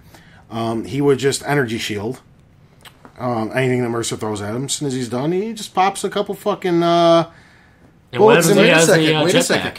What if jetpack what if Mercer turns into a USNC, right? Why are we on Mercer So- again? Didn't we establish soldier- last week? No, I think he that decided Cole that- McGrath. No, I think he won. No, Mercer Mercer won won. last No, week. no, he did. just because you guys outweighed me 2-1 doesn't mean I lost. So couldn't he just turn into a fellow you could've- soldier, sneak up behind? He's like, oh, there's Master another Chief? Spartan. no, and because just jack him? Cortana Oh. is literally watching his back. Yo, Maybe what? Cortana thinks Alex Mercer's a little cuter than Master Chief. Okay, what and happens if wants it's- to jump on Then, his then bandwagon. John. She's cuter than John. No. What no, happens sir. if he- He's a giant. No, Have you seen what sir. giant? Look at Andre the Giant. He was not attractive. Oh no, he wasn't. Okay. Dude, Master Chief took on the entire Look at- Covenant No, army. what happens if he takes the form of a female Spartan and wins? There were female Spartans. Yeah, and wins the heart of Master Chief Yeah. before No, stabbing him because in the Cortana's back. got his heart.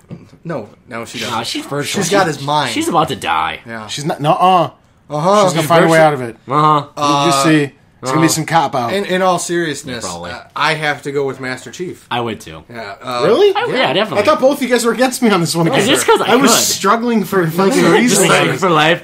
Can't breathe. No, I would go with Master Chief on this. He's a badass. A genetically modified human being, okay, and he's fought essentially viruses before. Yeah, he took on the Flood. Exactly. The Yeah. Flood. Okay. All right. That's a lot of Alex flood Mercers. that wiped out an entire, species. Okay. Master Chief is not the ultimate badass because he can be Well, frozen. we've already established 'Cause that he it's, can be it's frozen. Sub-Zero. Unfortunately, Damn it, Sub-Zero. Epic, we have to decide Master Chief. So I think next week's Final question should verdict. be, who should Master Chief fight then? Yeah. Alex Mercer, I mean, he got through one round. No, he got to a second hold round. On, hold on. I got a way better. We can have a tournament of this. This is every what I was week. going to say. Keep coming up with 1 versus 1. Don't bring the same people back into this. Well, no, and then they we got a could come. rematch. They No, got- no, yeah. Or make a because we tournament. can make a bracket of this. Yeah, we could. where We we could really make a hash bracket. it out every week. You can get a list of like 16, 32, and we'll tournaments. do we'll do one every week, Yeah. and we'll keep going until this would be awesome. Okay, so It's all in your hands since you came up with this. Yeah, we'll leave it to Come you. up with either 16 or 32, right? Either It would have one. to let's be go that? 16. Yes. Let's go Okay. 16. Yeah. You come up with it, man. Send us this the a- list, and we'll tackle. The first one we'll establish was Mercer versus, Versus Cole McGrath. and this one we won't count because it's reusing Yeah. Mercer. Yeah. Okay. So if you're in, go ahead. We'll make the bracket. You give us Just 16 characters? 14 He can characters. do. No, he can do the whole thing if you Yeah. want. He can say who he wants to fight who. Yeah, That's no, his I'm saying, thing. I'm saying, yeah. Give us all the pairs, okay? 7 more pairs of 2. Yeah, and we'll take care of We'll it. bracket it, and we'll go from there. This will make for good. This would be awesome. I'm excited for It's this. our own March Madness. Good job. Yeah, definitely. So yeah, definitely awesome.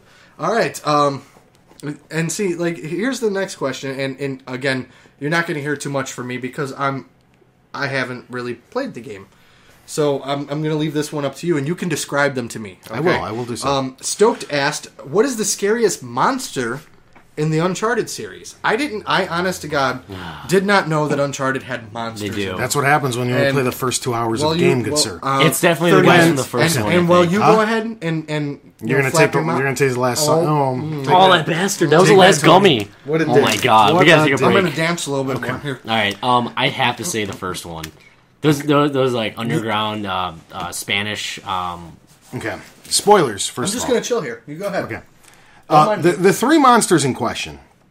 The first one, actually, you run into late in the game. It's actually the disease-infested curse that came up and actually wiped out all of the Nazis. Oh, that's From what it the was. Mayan Yeah, gold. Yeah, that's what it They was, had yeah. those weird arms that... Yeah. Wait a minute. You telling me they combined the ending of Indiana Jones with Pirates of the Caribbean? Somewhere on the sides. Is that what you're telling me kind of happened there? Nah, That's what it sounds like. You're really drawing. You're really drawing. Well, that's what it's. I mean, I'm trying to picture. It's just. It's not the main theme. It's just how these things came about. Okay, but the origins of these monsters are combined from 2 different movies. Yes, kind of. Sort of. Okay, he might stab you. Okay, sort of. Go. No, I'm just trying to get a visual. This was also 2006, so I don't know when. He's gonna stab you. Pirates was like 2000, and then Indiana Jones is what, 80? No, you lie. Okay, so 2. That's the first one. Yeah. The second one were these weird, because that took place. The monsters didn't pop up till late in the game, just like in Uncharted 1. And those were more in, like, the Alps, right? Yeah. They were, like, the snow-covered, like, almost like mini Yetis. Yeah, I was about to say, like, Yetis. Yeah. And the third one, you didn't even play this one, right? No, I didn't get that far, because I only played it. The third one was when they kind of, when everybody got, without being too spoilers. Just go ahead. I mean, the game's how old now? 6 months, not even 8 months. Uncharted 3? Yeah, it came out in November. Okay, it's not even a year. It's like 10 months. Okay, I said 8 or 9 months. You're like, no, you said you're 6 crazy. You said 6 or 8. Don't worry, crazy. We have you on audio. Don't rewind. Just take Tony's word for it. Tony is good. Tony is wise. Okay, so the third one was the Ash guys. These guys, oh my god, did they? Okay. They're like these. They're by far the hardest of the 3. Mm-hmm. I actually hated fighting them in Uncharted 3. They're really they consume all of your ammo. You're like it's such a power struggle at the end because there's so many of them, and each one just eats up 4, 5, 6 clips. So you're constantly You're constantly running around scrambling to pick up other guns. Like when 3 or 4 of them pop up, you're like, oh my, what the hell do I do? Are they like the formers from Gears? No, what I'm talking about? No, they're not. Okay.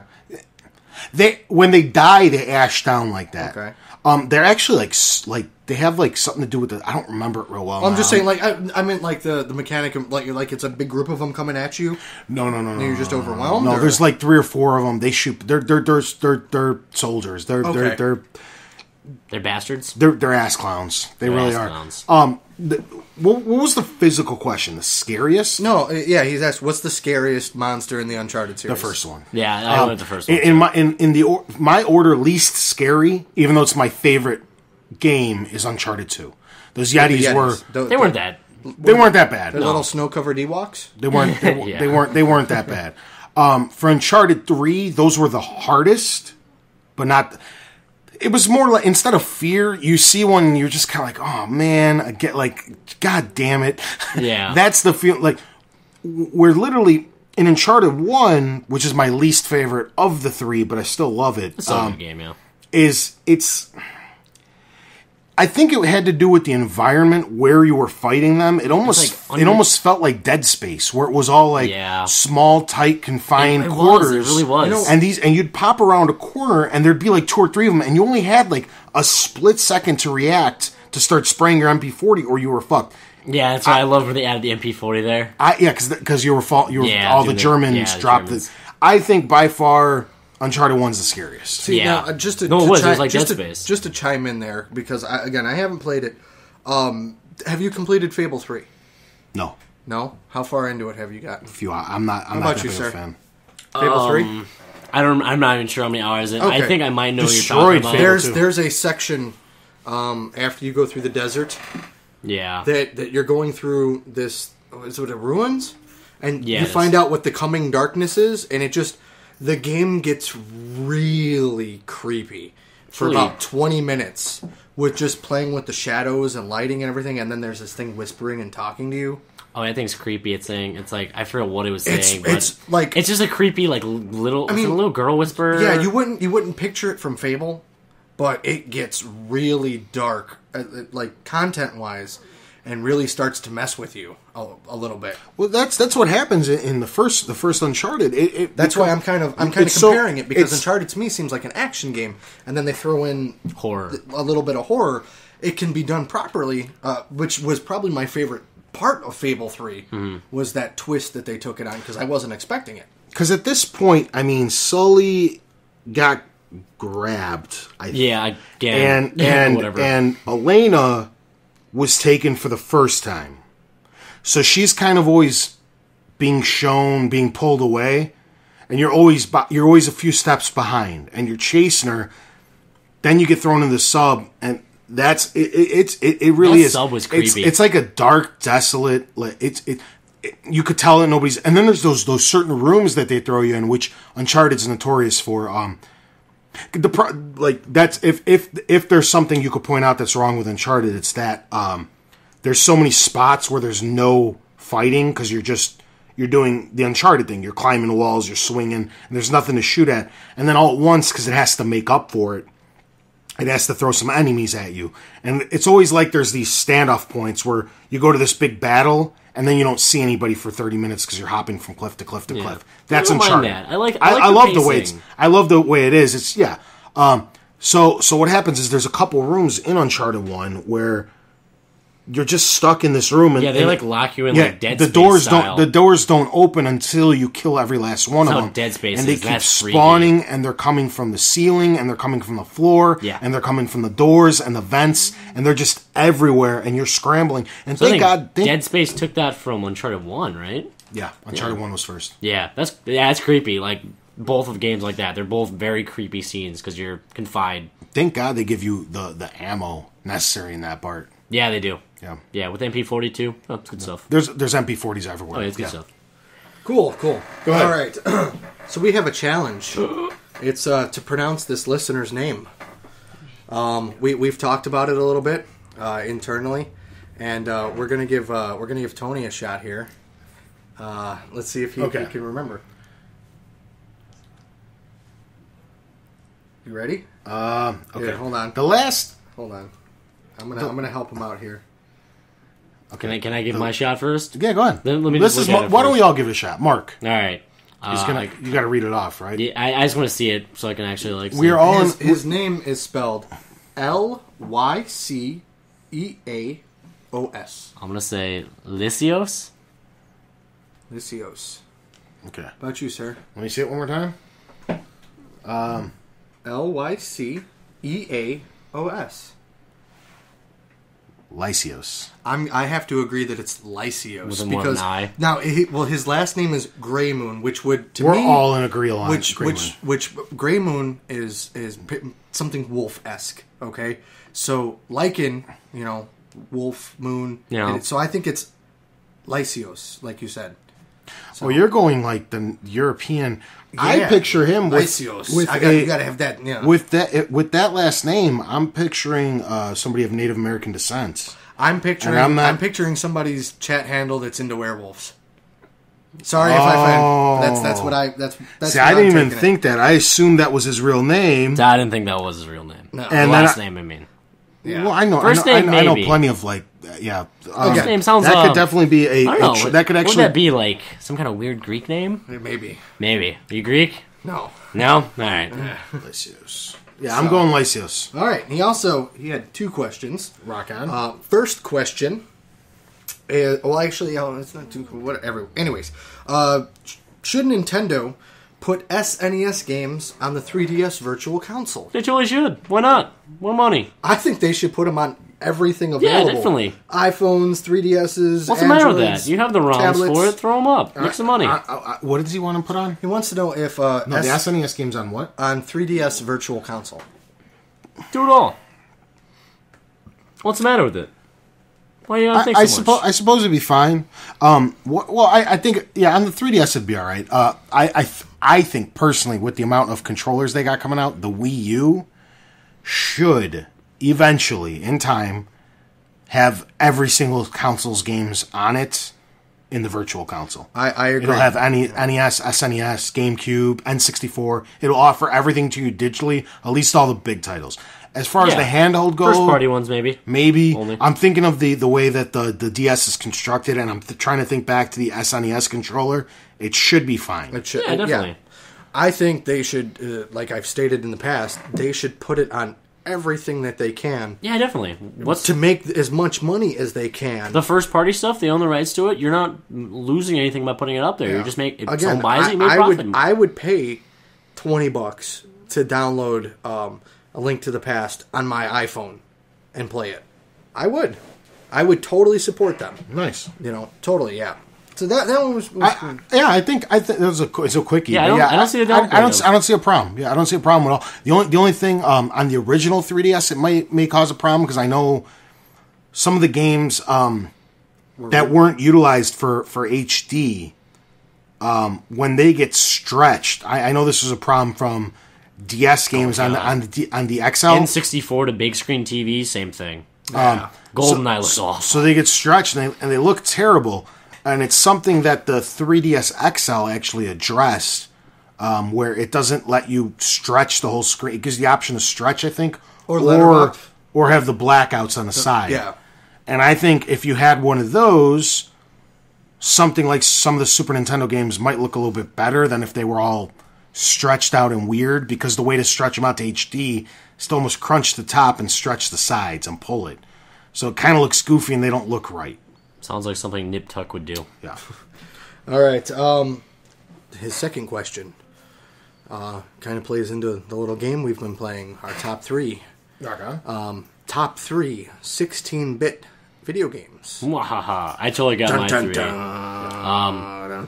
Since we're already at an hour 20, I don't think we have to go as in depth as we did last week. We'll keep it quick. Okay, cool. I had four of them. Literally, it's a top three. Not I know. Don't I gotta mess it up. I'm going between for my third one. It's either Road Rash or Desert Strike. Oh man. I'm gonna have to say Road Rash just has better memories for me. So that's gonna be my number three. Okay. My number two is gonna be Teenage Mutant Ninja Turtles. It's the Hyperstone Heist. Love that. That's amazing. And by far my favorite 16-bit game of all time. These are all Genesis games, by the way, because that was my first. Hyperstone Heist wasn't just Genesis? Well, I meant from my Shut list. up! When I played them, they're all on my list. My number one is NHL 94. By far my favorite hockey game of all time. My God. You got yours? It's probably my favorite hockey game of all time as Yeah. well. Number three, Link to the Past. It's also my favorite Zelda game of all time. I think I've said that before. White guy high five. Number two, Sonic the Hedgehog. Number two. Probably my favorite platformer of all time. Yeah. That or Super Mario, the first one. And number one, it's a tie. It's Earthworm Jim 1 and 2. I know I talk about those all the time on this show. We'll just say Earthworm Jim franchise is your number one. Yeah, I love those games equally. They're freaking amazing. And when I plug in my Genesis, that's always the game that's getting dusted off to get inserted into the Genesis. It's not the other games I owned on that console. I already kind of gave away my number one. Yeah. It was a Link to the Past. Yes. My number two would have to be Donkey Kong Country. That was a good one. It was phenomenal. I got that game on Christmas Eve. My mom let me open up one present early, and by Christmas morning I beat it. Nice. We stayed up and just like marathoned Donkey Kong Country. Number three would have to be Super Mario RPG. I'm serious. I never played it, so that was like my first traditional RPG game, and that's what kind of opened the door for me to try a bunch of different RPGs. All three of mine happen to be SNES games. Nice. Mine were. I'm talking I had one SNES, but yeah. Yeah. I was lucky enough to have both, but I preferred the Genesis. Okay. Genesis was so good. Andrew Dillon. Hey, Andrew. What's up? He gave us last week. He gave us three top threes to pick from. Yes, and we used one. We used one last week. We're going to do the second one. Is this last or second to last? The second. This is last. It's the last question? Last question. Yeah. Okay, yeah. A lot of questions. We can spend a few minutes on it. Yeah. Top three bad endings. Now we're going to do video games and movies. Would you like top? Yeah, just go through. Three between the two different categories. Okay. Got it? Yeah. We got the rules. Thinking now. Oh, let's see. Okay, number three for me. L.A. Noire. Hated that ending. Loved the entire game. Hated the ending. I've went into detail about it before. I'm really trying to think here. Bad endings. Let's see. I'm spacing here on games right now. So, We should have probably thought a little bit. probably heard the question before we started. We did hear the question beforehand. I don't listen. I don't listen. I wasn't listening either. We spent Me and like Tony 20 were minutes looking into prepping. each other's eyes. You are true. gazing longly. Yeah. Undressing one another Yeah. with our eyes. With our eyes. Calm down. I know. One of my an ending I really didn't like in a movie. I can say. I really didn't like the remake of The Longest Yard ending. Really? No, didn't care for it very much. Why? I don't know. It was just like not very funny. The whole movie was, I enjoyed that movie, but it was I did. It was probably because all the wrestler cameos in it. Yeah. No, I did enjoy the movie. The ending is like, Kevin Nash with boobies. yeah. It was just like the last part. It was just like it didn't go with the rest of the movie, I guess. Fair enough. Yeah. Fair enough. Trying to think other bad endings. I know my. Here's the thing. I know my number one of all time across all forms of media. Okay. Obviously, I can't get to that yet. I'm really struggling with my 2 and 3. Mm-hmm. So keep eating up time for me. Okay. Please. Bad endings. In terms of, I hated them. The ending of Cowboy Bebop. Yeah. Absolutely hated the ending of Cowboy Bebop. That have to be my number one of all time. Not the ending that should have happened. But yeah, that would have to be my number one. The other one would probably be, I don't know, 3. I have my number 2, so now I'm just struggling for 3. Okay. Okay. Now, Cowboy Bebop, that was the show, yeah? Yeah, that was the show. All right. Which kind of triggered a thought in my mind. My number 2 would have to be the ending of the TV show called Angel. Okay. It was canceled, but they still gave them like 5 episodes to try to wrap up everything. And they, you knew it was coming. It just, the way the story was going, and then all of a sudden they had to take a right turn and hurry up and like wrap up everything. Yeah. Because not only did they have to wrap up Angel, but they also had to wrap up a bunch of stuff from Buffy too. Yeah. So, and I mean, I loved what they did with it, but I hated because you can see, like, boom, they know, and it's wrap up everything, finish it off, hurry up, We hurry don't up. have the budget. Yeah. I totally got my number 2. Okay. It's gonna have to go back to a movie again. Number 3. Oh, you I haven't done my 3 yet. Okay, cool. You got me thinking TV series. Yeah, I'm on TV series too. Sorry, we threw that in there. We'll go 70s show. Okay. Yeah. I think That show was falling apart at the end because they couldn't re-sign Kelso or Foreman. Can't think of their real Ashton names. Kutcher and Ashton Kutcher and The dude from Eddie Spider-Man. Brock from Spider-Man. Whatever. If you guys seen the show, you know what I'm talking about. Foreman and Kelso. That's Kelso at the end was just being kind of like whatever because he like would pop in and grace them with his opportunity or grace him with the cameos, with his basically. present. Yeah, Foreman was Eric Foreman, the other guy. He was way worse with his. He just missed the entire. Like, no, wow. he wasn't there because he was filming yeah. Spider-Man 3. He left the show. Yeah, that's what I mean. Like for greener pastures. And the show sucked. They like they try to replace character. Yeah, they try to replace. Sorry about that. They try to replace Eric with some fucking idiot, and then whatever. He was not interesting The final at all. episode was dumb because they tried to bring everybody back together, and you could see that there was animosity because the show was getting canceled because Foreman and Kelso left, and the ratings were so low. Yeah, so no one could, else on that show was worthwhile, really. Like that would keep the show afloat. Yeah, so you saw the anger from the other. Maybe and Foreman, and it like bled over that nobody was happy, nobody wanted to be there. And then they made a big deal about how like Foreman and Kelso were finally all going to be back together for that one episode. And Kelso was there for a majority of the episode. They got Foreman in for like the last 2 or 3 minutes of the whole episode.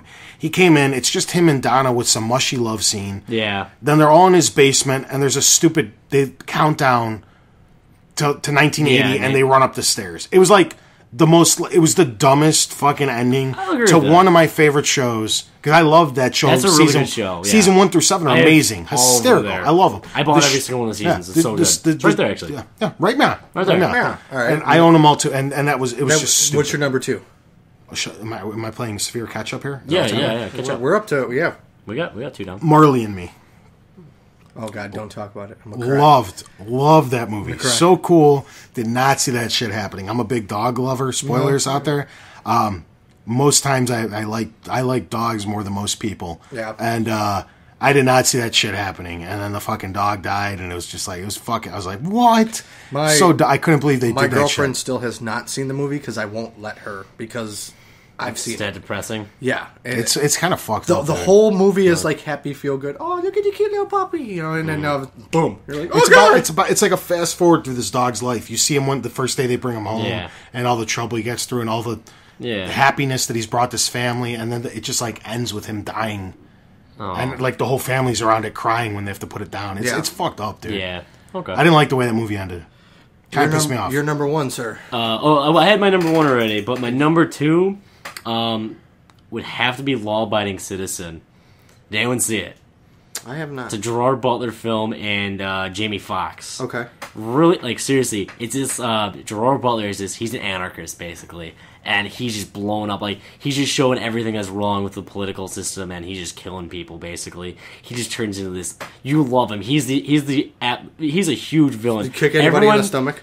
No, actually. Damn it. But the cool thing is, everything he does, nobody knows it's him. Okay. And that's the awesome part. It's just so cool, like, how he does all this shit. Like, it's one of my favorite movies. I turn it off in the last, like, 10 minutes because I hate the ending, because he ends up losing, basically. And it shouldn't happen, because, like, literally, he's just doing this. He's just showing, like, the fucked up political system of, like, what happened to him. Like, something happens, it's stupid, so he, like, tries to take down the whole, like, political system, and you're rooting for him the whole time. And literally, the ending, you're just like, terrible ending. They should have redone it. And there was actually an online petition that went out. They got a crap ton of signatures to put out a second ending that was actually something that people liked, because that was the biggest downfall of the whole movie. And I love that movie. It's so good. Wow. Did you got yours? Because mine's a three-way tie, and I want to discuss it a little bit. Do you have your number one? Yeah. Okay.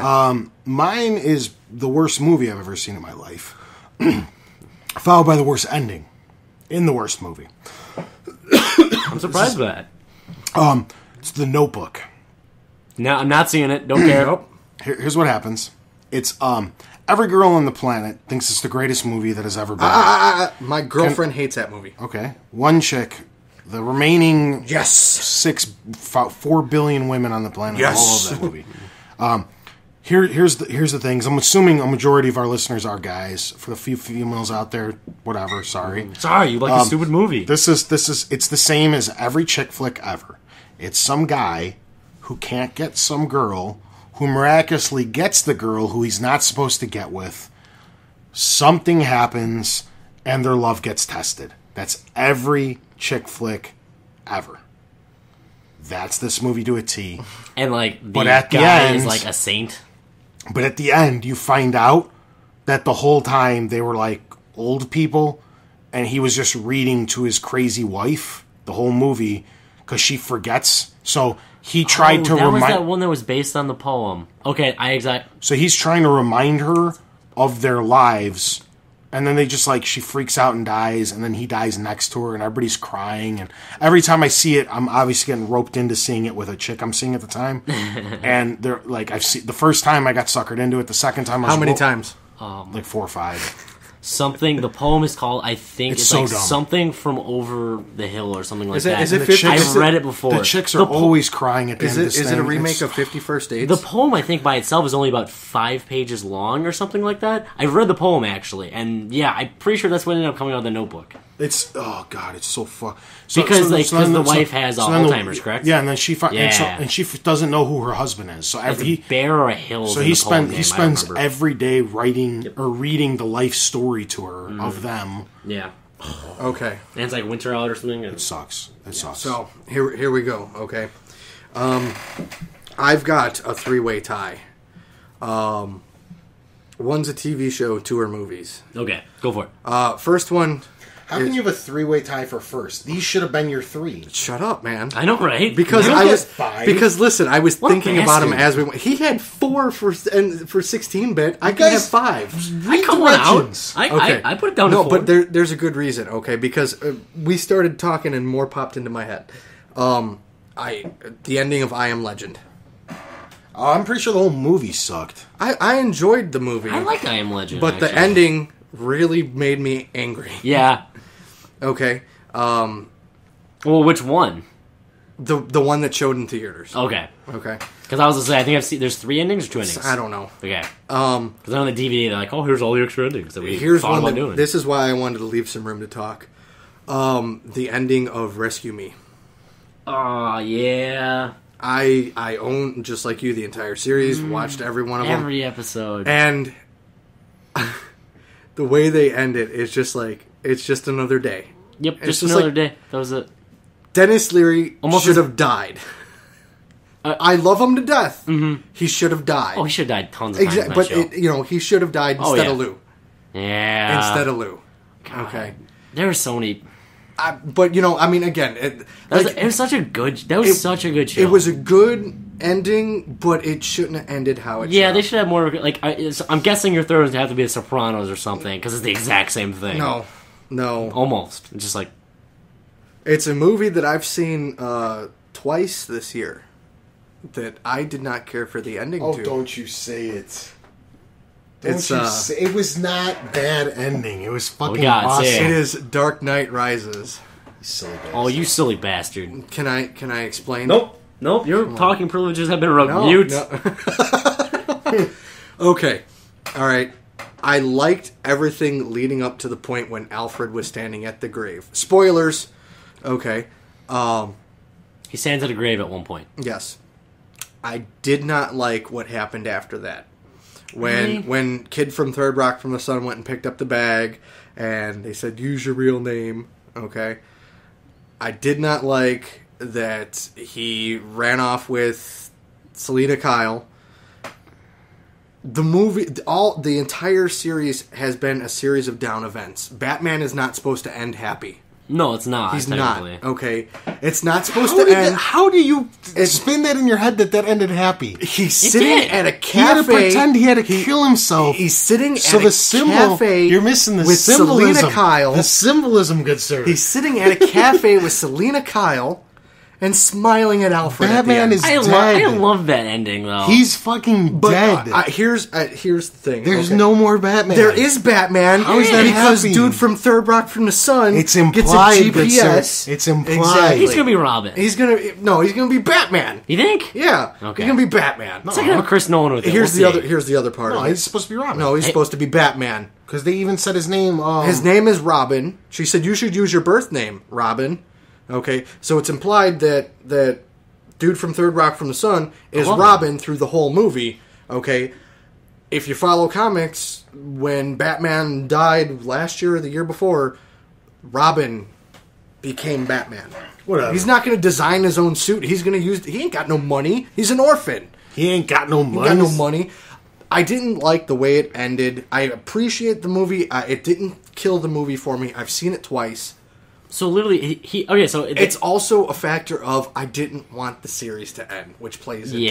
that could have been. That's a big part of it. It could have been his It's creative. a big I don't, part I don't of think it. I don't think it does because one of my saddest endings is one of the best ones I've ever seen, and that was how Scrubs ended. Not when they tried that reboot bullshit in the college. When the actual one in the hospital ended, that was one of the best walkout ways. Scene? Yeah, it was one of the best one ways. of the they best could, endings. And then they showed that shit with him and Dr. Cox and I can't remember his name right now. Turk, and they're all like happily. He shows them getting old, and Turk and JD's kids end up getting married, and blah blah blah. It's fun. It's cool. It's like the ending of Harry Potter. And I hated seeing because all the Harry Potters are lame. I like the Harry Potters. See, now you're Slap out. fight? Slap fight? I don't care. He hit the table while he was doing it. Okay. No, but it's not a bad ending. It doesn't ruin the movie. It just. I'm so glad you brought up I Scrubs. didn't want. It I'm to so glad end. you brought up Scrubs. Lily, that was such a good ending. Wasn't it Looking great at ending? the And I was projector screen, sad. like and I his was so life. sad when Scrubs ended. I know, And and it then didn't, it didn't make me I think think I'm down. the only person in the world that has not watched Scrubs. I'll It's so borrow them good. to you, dude. Scrubs is awesome. I got them all right there, except the last season because that's bullshit. But yeah, again, Okay. To finish it off, the ending. There's nothing. It doesn't demean the series. It doesn't put it down. Just for me personally, it didn't end the way that I wanted it to. I wanted Batman to die. No. I wanted to leave the theater basically after is, though. sitting next to this guy, Yeah, and I me wanted too. tears streaming down my face. I wanted to cry, And when Michael Caine stood at that grave crying, he should win a fucking Oscar for it. Okay. Oh, he should just get a lifetime Oscar. Standing in front of the two graves of the Wayne parents, and he's saying, "I failed you." That's where the movie should have ended. Yeah. Credits. Everybody in the theater bawling. I don't know. Guaranteed. I don't know. Okay. Michael Caine deserves a lifetime Oscar award. He is I probably agree. one of my all-time favorite actors. agree. He's freaking fantastic in everything. We're pushing 140. We got right. we That's got our- to jump into the topic. That's our social media for the Social week. media. know. Thanks Good. for all the questions, guys. Keep sending them in. That was Yeah, excellent. I enjoy that. Excellent. That's my I love the fucking questions. It's like the part I think I look most forward to every show. Me too. I like topic of the week though too. I think I like the part after the show where we all take our pants off. That's a good part. of the That show. starts after the show? Good part of the show. Whoops. Damn okay. it. Do total topic of the week. Oh, yeah, no. Did you really do it fast? It's fast forward. Okay, this week, some big news came out of what's the developer's name? It's NCSoft and Paragon NCSoft. Studios, sir. Okay, they actually, for those of you who follow the show, which I'm assuming most of you, you hear Jason talk about this. He game. takes his pants off for City of Heroes. He talks about this game endlessly. Virtually every week he brings it up. It's his version of Uncharted, like what is for me and Mark with his fucking Alan Wake, which he hasn't brought up recently, or the bike game. What's it called? The bike game. Trials? Trials. Oh, yeah, Like Trials. a He always brings high it up. High five. Okay, so this is Jason's version of that. He brings it up every week. He always it means so much to him that he correlates it all the time. And unfortunately, the guys who make the game came out and said that they are going to shut down the servers pretty soon. November 30th. Okay, so what we're discussing today is momos in general, but mainly we're going to be focusing on City of Heroes, which is the particular game in question. Did you want to end us on your rant, or did you want to go into your tangent first, or do you want to just kind of feel it out? We'll Jason's feel it got a lot to say about Whenever this. you feel like it, just go. We'll feel it out, you know. Okay. I might get my Batman ending after all. I might start Yeah. crying a little bit. So obviously, this is an ongoing problem with MMOs. It's really hard for them to find that market where they're going to be able to continue on for as long as the hardcore people want it to. I can literally go down a list. I am a huge MMO gamer. I have a list of them, and I've been there when they've died. APB, I started. That game was dead before it even came out. Literally, there was so many hackers. Did you ever play? It's called All Points Bulletin. Yes. This game had some cool things in it. Like they're gonna have like Last FM, so you have your own radio station. This game was dead from the start because their cheat provider they used. Punkbuster. Punkbuster is garbage. So literally every single person was hacking the game. Game came out, everyone put it down within the first day or two of actually buying it because the game was just it was all hackers. Well, I think that's where the flip side of the coin is City of Heroes launched summer of 2004, which I actually believe predates World of Warcraft by just a couple months. Yeah, possibly. And it lasted 8+ years with constant updates to the game. So it actually, it survived. Yeah. You know, and it survived against World of Warcraft also. Which I bring up as little as I know about MMOs. I know that most things do not beat World of Warcraft. No. Most things can't. lot of try. It's not even about beating. It's about surviving in the same marketplace. That's all the new MMOs do is they pull 1 million or 2 million people away from World of Warcraft. They For a go couple they go months. try this new thing. They get tired of it and they go back to WoW. I am the exact same person because that's why I've played so many. Same like I said, I have a list of them that died off. Like literally, Star Wars Galaxies. They did a combat update because they thought people wanted it. Oh, they broke that game. So Broke the bad. game. I think they canceled the entire game within the months afterwards because It was like 6 months. It was like okay, it was literally because the month that came out, 80% of the actual game market. I don't know if they ended up going back up after that. They left the game entirely because Yeah. it was just bad. I'm trying to look at my other list. Aeon, just no one wanted to play Well, it. Aeon, for some reason, no one wanted to play it after a month or two. I mean, it's still out there. I think, did they go free to play? no, No, okay, they're still out there. not to my knowledge. Okay, you still have that. Was EverQuest. That one, well, they had the second one, so the first one died off. EverQuest 2, is that still online? I think, EverQuest 2 is still going. Okay. Lineage 2 is still going. yeah. DC Universe started as a $60 retail game. with $15 Fell monthly. apart. They started giving it Yeah, away. they fell apart. For free. It all of a sudden became free to play. The new Star Wars exact Old same Republic. thing, yeah. Started off as a $50 retail game. The game one that of was those, yeah. supposed to kill City of Heroes a couple years ago was originally City of Heroes was developed by NCSoft and Cryptic. They got into a little bit of a battle. Cryptic went off by itself and said, "You know what? We're going to make Champions Online." Again, could not stand up to the 800-pound gorilla in the room, World of Warcraft. Yeah, and it there's so also many. couldn't compete with City of Heroes. I know Tony's not an MMO player, but did you ever get a chance to try it? Champions? No, City of Heroes. Heroes, yes, I did a little bit. I did the 30-day trial Okay. because they had a free 30-day trial. So I did that. I played a few times. How long did you spend in the character creator? Probably about a half hour. Okay. Which is actually, for first-time users, pretty quick. Yeah. The average person spends about an hour with just the level of customization, even going back a few years, that you were able to do in this game. Which to this day, and Aside from probably Skyrim, nothing's matched it. an MMO. I want to Role make sure. plays are usually I want to pretty make sure that I keep it in-depth. very in the MMO world. Yep. World of Warcraft can't rival it. No, there's like Champions Three things you can gets a change. little close because again, it's technically kind of made by the same people. Yeah, You it said is. they They still have forked the off. options. That's all the same DC thread. Universe can't touch it. And no, I mean played. they have like a few things. I've done that too. DC Universe has the way that they start you off, because that's one MMO I do play on occasion. They actually have 90% of them are like these slates, these pre-created slates where 80% of you is done. Like, do you want to be a Batman clone? Yeah. Here's this. Yeah. Here's this. You don't have to go that route, but you can. Where it's like, Yeah, here's it's your kinda- Superman clone, and then just go into it and as opposed to Tweak a little bit. the red cape on the blue spandex, tweak the colors a little and switch the S to an N or whatever. In COH, you can actually like my guy. I have a lot of influence from Batman. In everything that I do to a regard, I'm a huge Even how he fan. wakes up. Yeah, I am exactly. Batman. I'm hanging upside down. Yeah. But just the level of design. I mean, my guy doesn't look anything like him, but just inspired look wise. By him. I'm But so used to like not having games where you can do that much customization in the beginning. Usually they give you a set. They give you a little bit, They give and you a then you set, gotta, and then you know, you have to find the gear afterwards. Yeah. there is so I'm much fine with stuff that you're able to start off with. And I'm not even talking about the paid packs or anything. And then things that you're able to unlock by doing special challenges and things like that.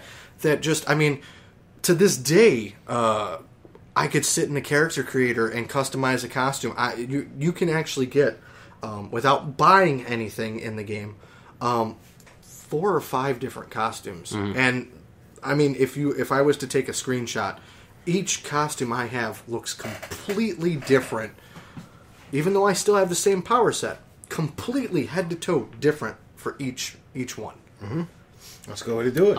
Other games I think I've done, Rift, that one again died off. I mean, they had the cool like outdoor events which Guild Wars capitalized on. I think Fred who did before that was at Warhammer Online did that. I think they started it. The other thing though, the reason that a lot of these have died off is because a lot of them are fantasy clones Well, yeah, they of are. World of Warcraft. The swords and shields and Yeah, orcs and they're trying to and capitalize off dragons. of WoW. And City of Heroes, to my knowledge, was one of the first games to kind of bring you into modern day and gave you the ability to create a superhero. If you wanted to run at 80 miles down an hour down the street, you could take super speed.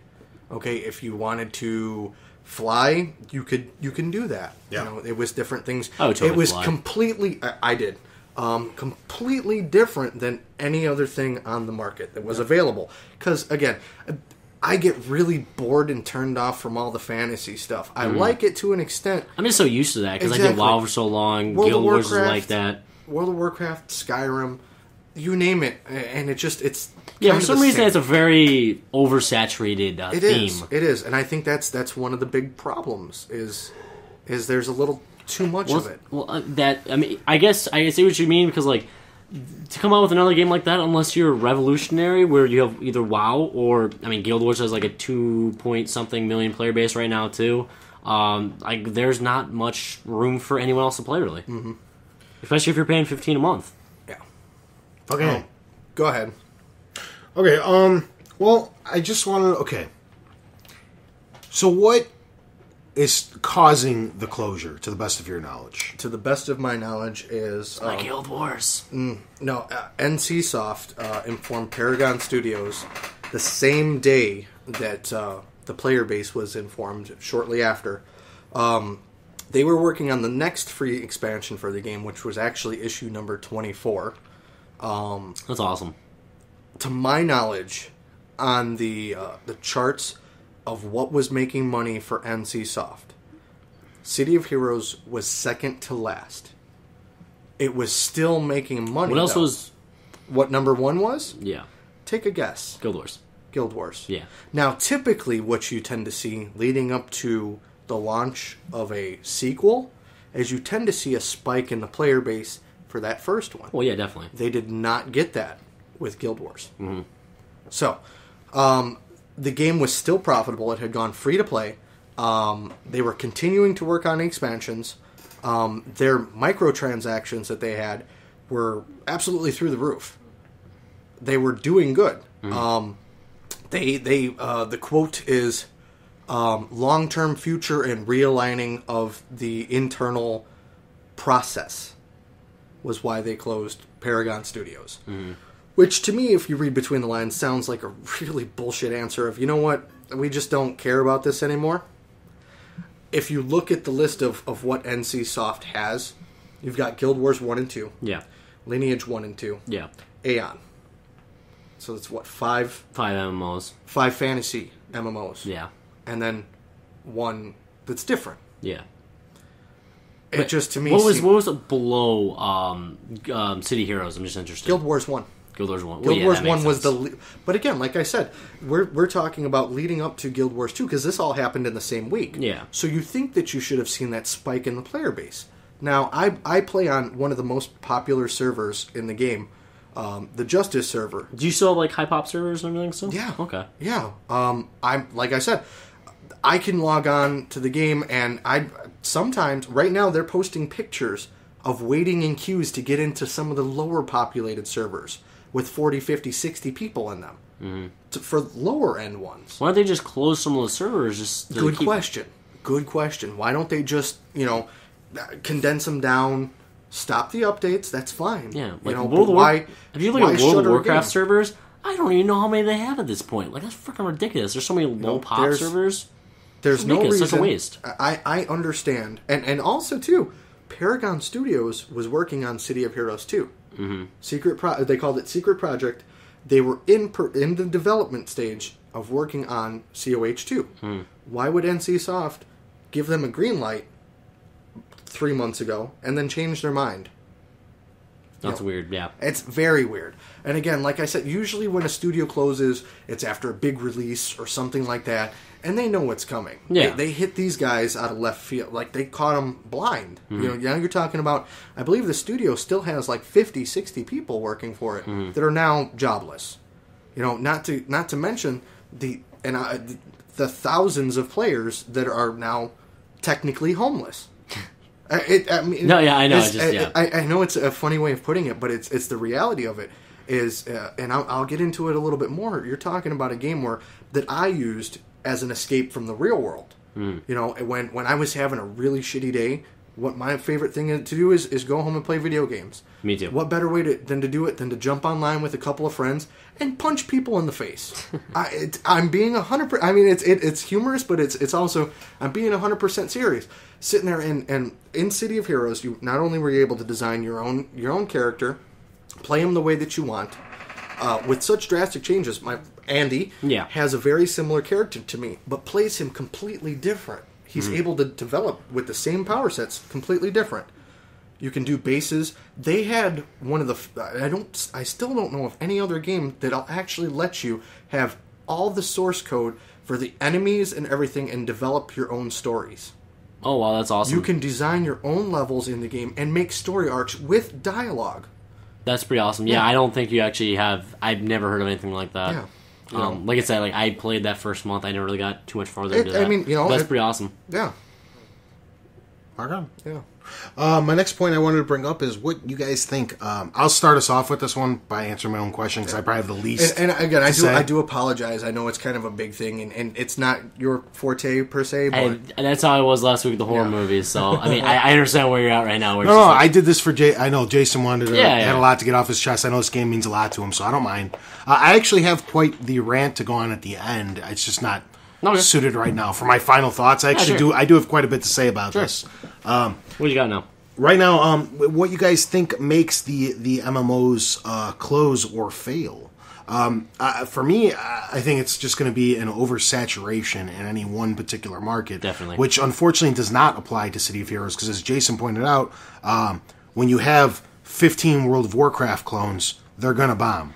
You know what I mean? Yeah, definitely. Nothing's going to They'll have a little bit of a peak, and then they're going to try to dethrone. But World of Warcraft is the king. they do it right. This is something that was completely in its own element. So what I think actually it's kind of harsh to say, but what closes it is it's too old. It's done for the time. Everything. It has to move on. It has to fast forward. It's the exact same reason they're still not pumping out PlayStation 2 software.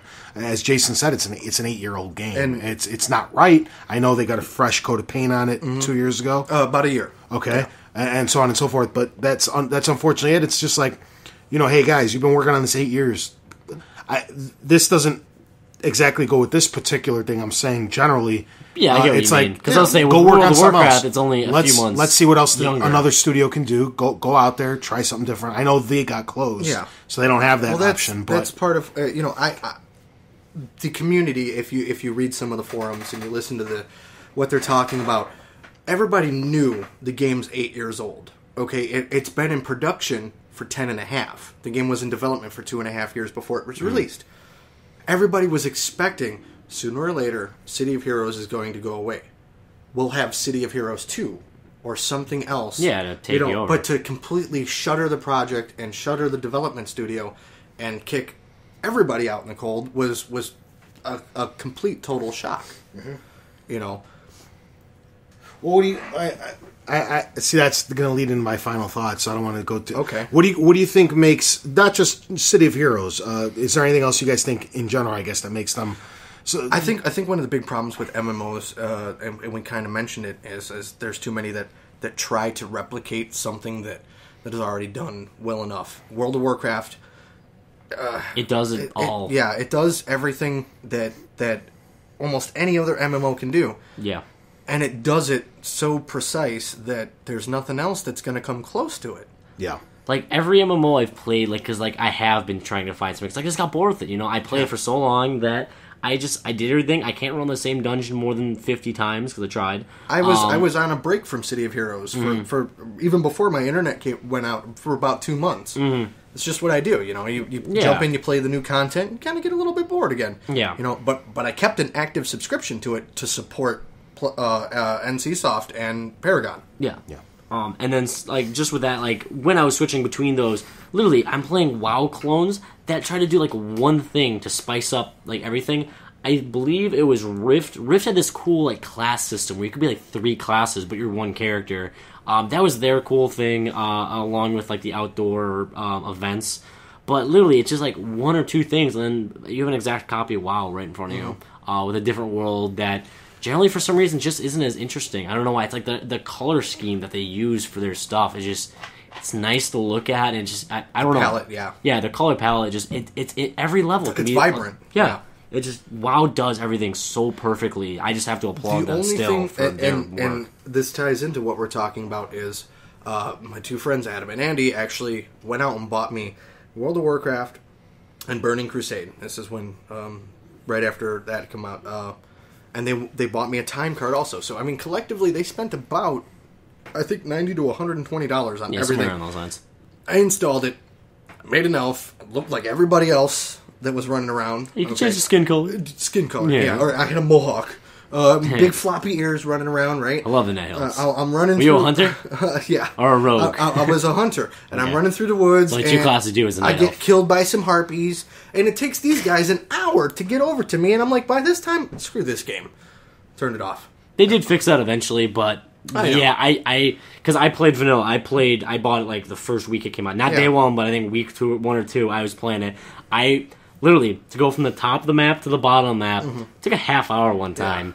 I paid like 2 silver, 3 silver. No, I think it was like 10 silver to go from the top of the bottom map from Darnassus all the way down to which is the Night Elf City, and then all the way down to the bottom of the map in Gadgetistan, something like that. It was about a half hour, so I walked away. Come back, I'm like, God damn it! They need to fix this. This is why every MMO since then has done a portal system. Yeah. Portal system, instant travel. WoW adapted it later. My account for City of Heroes was created December 24th, 2004. Nice. So that was... And in 2005, it kind of puts everything into perspective for me. I started at GameStop October 6th, 2004. And here, this year is the year that I left GameStop, and now the year that they're closing City It's Heroes. all your fault. I'm pretty sure that's a sign right there. I think everyone, City Heroes, just hate on Jason. It's his fault. Now, what do you guys think helps particular... try to leave World of Warcraft out of this, I guess, but what do you think helps some of these succeed, or could help some of these succeed? Because I'm thinking... Personally, these like everybody tries to clone that $15 monthly shit, where somebody should maybe not necessarily go free to play, but maybe they just charge $3 a month.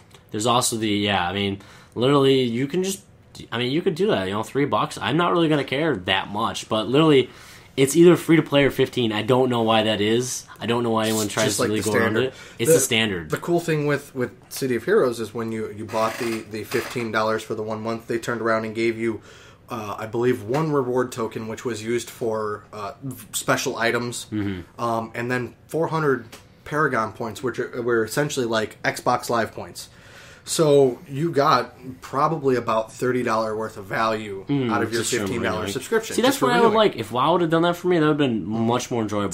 Some incentive too. Yeah. To be not only did you have your access to your VIP and abilities and things that you could do, but they also gave you like monetary incentive to pay up. Like so far, like I bought Guild Wars 2 within the first week. Once it seemed to settle down, I bought $20 worth of gems.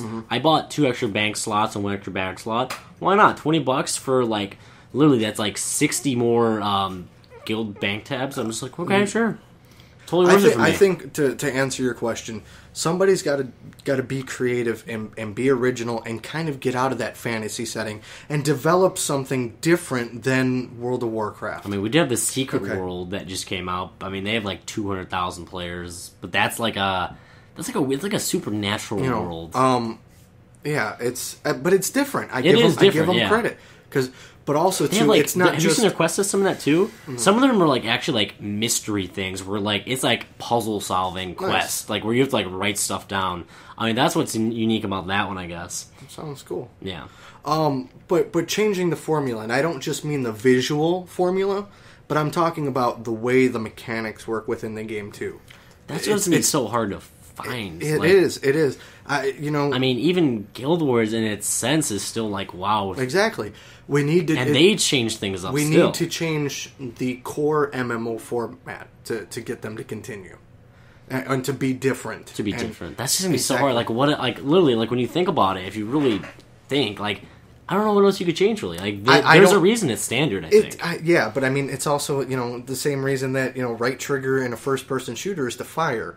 It's just because nobody's thought of anything different, and haven't gotten outside the box. To shoot, that'd be weird. But nobody's really like triggers are like. It depends. No, I'm just using it as an example. Nobody's kind of been willing to break that mold or try something different because they're too scared of losing their ass. I was just like, what do you think is accelerate?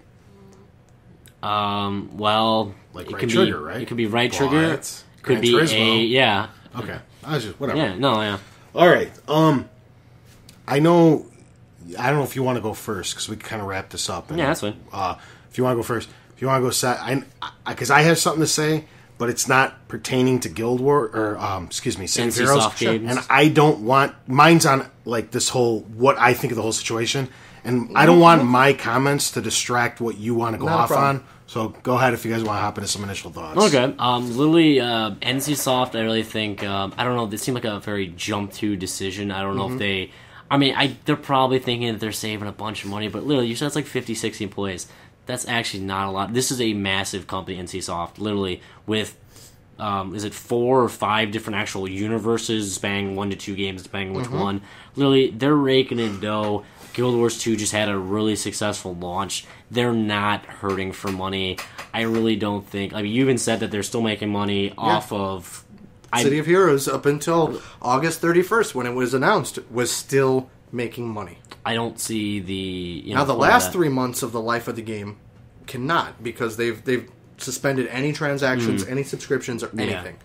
I guess what I heard from someone, a customer came in today, they said the reason they chose November 31st is because about 80% of all the subscriptions they have will be actually up. That's what I had heard from this customer. That just I haven't heard anything solid in that. I just they gave it 3 months to sunset it. Yeah. So I mean, which is the polite term for shutting the servers down. Yeah.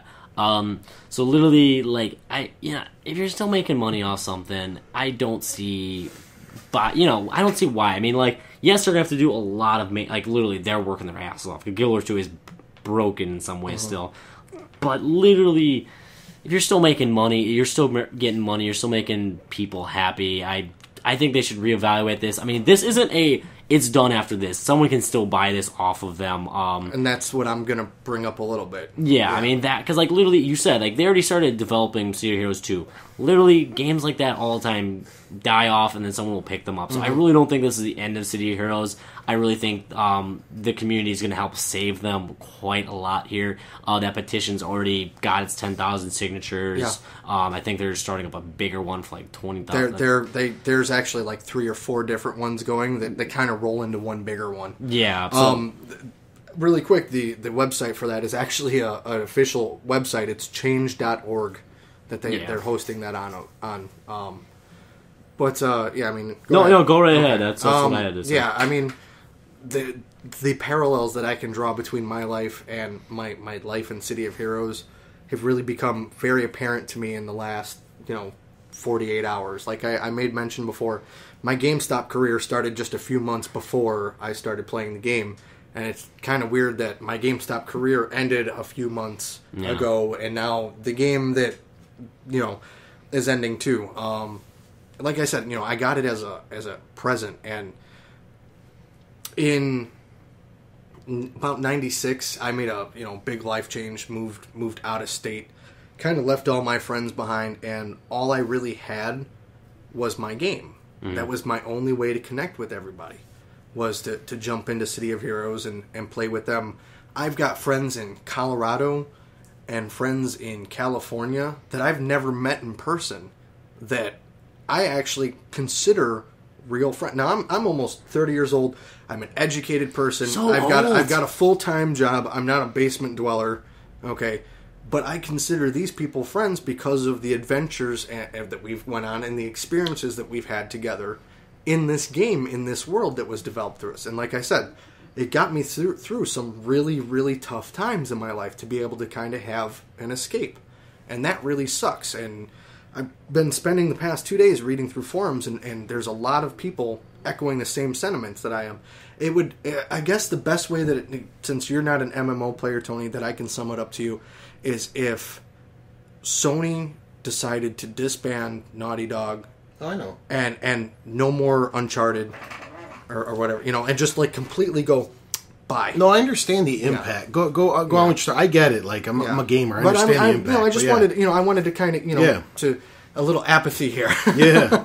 I would cry if BioWare ever goes under. And it's what the community now is trying to do is, if we're not necessarily saying, we understand what you've already done and it's going to be kind of hard to go back on that. But what they're asking for is what some other MMOs have done, is either open up the source code so somebody can host them themselves, Star Wars Galaxy is still out there thanks to the goons. They basically unpatched it before the you can still play it. Yeah, you can play it free to play. They got one server up with like 100 people. They're asking for them to sell off the property or the IP. There's a network out there called the Titan Network, which is very similar to the Zelda Dungeon, directly for City of Heroes.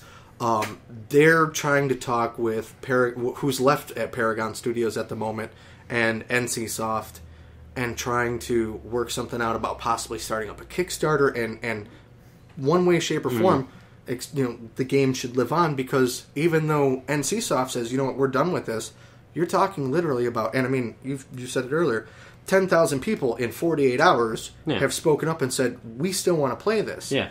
Do the math of 10,000 times 15 a month. How is that not profitable? A server or 10 doesn't cost that much. Theoretically, for a lower end game. Yeah, no, literally, they're still making money off this, like I said before. So, again, it's almost a loss for words that even though the company is ready to move away from this, there's still thousands of people out there that still have so much more that they want to do in it. Yeah. Close the lineage. Yeah. Whatever. Close Guild Wars 1. Whatever. Yeah, move on. But like you made a great point. What's the harm in keeping, one or two North American servers up and one or two European literally, what's that going to do for anything? Shit. EA will keep a Madden open for 3 years. Yeah. Nobody's playing. No one's doing online those anymore. No, you might have one game a day. Just as an example. No, that's a good example. No, literally, you would have still... Literally, there might be longer queues because you have 2 or 3 servers. The servers for Tony Hawk American Wasteland, which was a launch title for the 360, are still up. Still up. Yeah. I mean, those aren't being used. Yeah, but hey, that bullshit. I was playing against somebody a couple months ago. But again, there, and in this day and age when you have, the new surgence of the indie games and everything like that, the community does matter. Tony, you made a joking comment earlier, like, what good is an online petition going to do? And we brought up the point of Mass Effect, and you said you thought that I don't think Mass Effect applied to this, because Mass Effect is something different. They want to sell you Mass Effect 4, sure, and they want to sell you Mass Effect 3 DLC. So I don't think the petition had anything to do with it. The uproar made them focus on it a little bit, but I don't think it was an online petition winning. This is a studio closing. I don't think a petition is going to do anything. We're not asking for. It's unfortunate that the No, I learned a lot more by sitting here listening to you about it. I didn't know all this was going on. At the very least, you have, again, 10,000 people standing up and asking to be heard. Yeah. And 10,000 people that are very, very upset at NCSoft right now. Granted, that's just a fraction of their customer base. But just like anything on the internet, it has potential to go viral. And, people that I know that haven't played the game have signed it, just to help me out, or people that gave up on the game 5 years ago or played it once and go, it's not for me, think that it's wrong. It's now in the new day and age where us as gamers, we need to be heard in what we like and what we want and how we want it. And the studios, rightfully so, with the Kickstarters and things like that, are starting to listen a little bit more. They are. Where's Notch when we need him? Yeah. Yeah, if he was a player, he'd pay for the entire game to be up for a year. Regardless of what happens, the only reason I'm making such a big stink about it is because it's literally been, and I'm going to round up, 10 years of my life dedicated to one single game. Thousands of hours. Exactly. Thousands of hours. I'll still be sad when WoW goes down. I've got 2,000 hours in that at least. I mean, if you ask, and I wish he was here to speak for himself, if you ask Andy the data logs that he has for the percentages, he's enjoying Kuwait. For the percentages that he has to factor in what power set is going to do what and what enhancement's going to do what and the best way to utilize your character, you would honest to God think this man is a mathematician for the accuracy that he has and the hours he spent. And then you go to basic math. I don't know that. The number crunching that he did. Yeah. They just had another player summit a month ago. And to catch these people off guard is it's not nice. It's painful. I mean, consolidate a few servers. I guarantee you, across the entire games, they're gonna have some low pop servers. They're gonna have under 100 people. Consolidate some servers. Yeah, free up 4 or 5 just for them. And that's what DCU did, and that's why that game's still living. Yeah, it's because they consolidated servers. Free to play. They consolidated servers, and they cut down some of their overhead. Really, how many people? Lineage is not that popular. Okay, Lineage can take a hit of put 5 servers into one. Literally, it's not going to matter. They don't have that much of a player base on Lineage 1 and I'm not sure how 2 is. Lineage 1 does not have that much of a player base still. It would be completely fine to consolidate 5 servers to give 2 or 3 to City Heroes. And it's also you have people who have been loyal one way or another to this company for the better part of 10 years. I've been and NCSoft for a long time. Pull the rug out on even a fraction of them. Granted, we don't play the same games. Yeah. That's still gotta suck. That's still, I know people that have wow, I played Guild Wars, and that sucks. I couldn't imagine if they just flipped a switch and you're done. The character that I've invested so much time into, he's gone. It's funny, just thinking about this. I brought up APB before that, and it was just hilarious because there was a little bit of an uproar when a month into that game didn't even make 1 month. Yeah. And there was an uproar about, because the game got canceled within the first month of being launched because of how broken it was and hacked. People were in an uproar saying that, I legit got my character. Well, then you had 10 other guys. I hacked my way to 80, or I forget what the cap was on that, or whatever. I guess the last thing that I'm going to say is, as I plan to spend the next 3 months and as much time as I can in this world experiencing things that I still, as an 8-year player, have not been able to experience. There's still new stuff for me to discover in this game. Go do it. I'm in no way, shape, or form done with it. I'm going to spend as much time in it with my friends who still play the game. And I'm probably going to be one of those people that ride it out until they flip the switch. Yeah. And then I'm going to bawl my eyes out like a little, 8-year-old chick. That'll be one sad moment, because, literally... I watched Star Wars Galaxies, and I've never played it. Mm-hmm. I was upset, man. Watching people, what they were writing on there, it's literally like watching the end of the world happening. It was. Literally, because I was there... Because I played a few months before they did the combat update, and then I was there after that, and literally it was such a depressing And what thing. makes it even more depressing is they have effectively laid off Paragon Studios effective immediately. So they're not even giving the developers a chance to go in and, hey guys, here you go. Here's the last update, which they have an update that was supposed to come out next week. That's not going to happen, probably. Not going to happen. But at least, here's the content. Flip all the switches on. Go crazy, like what they did with Star Wars.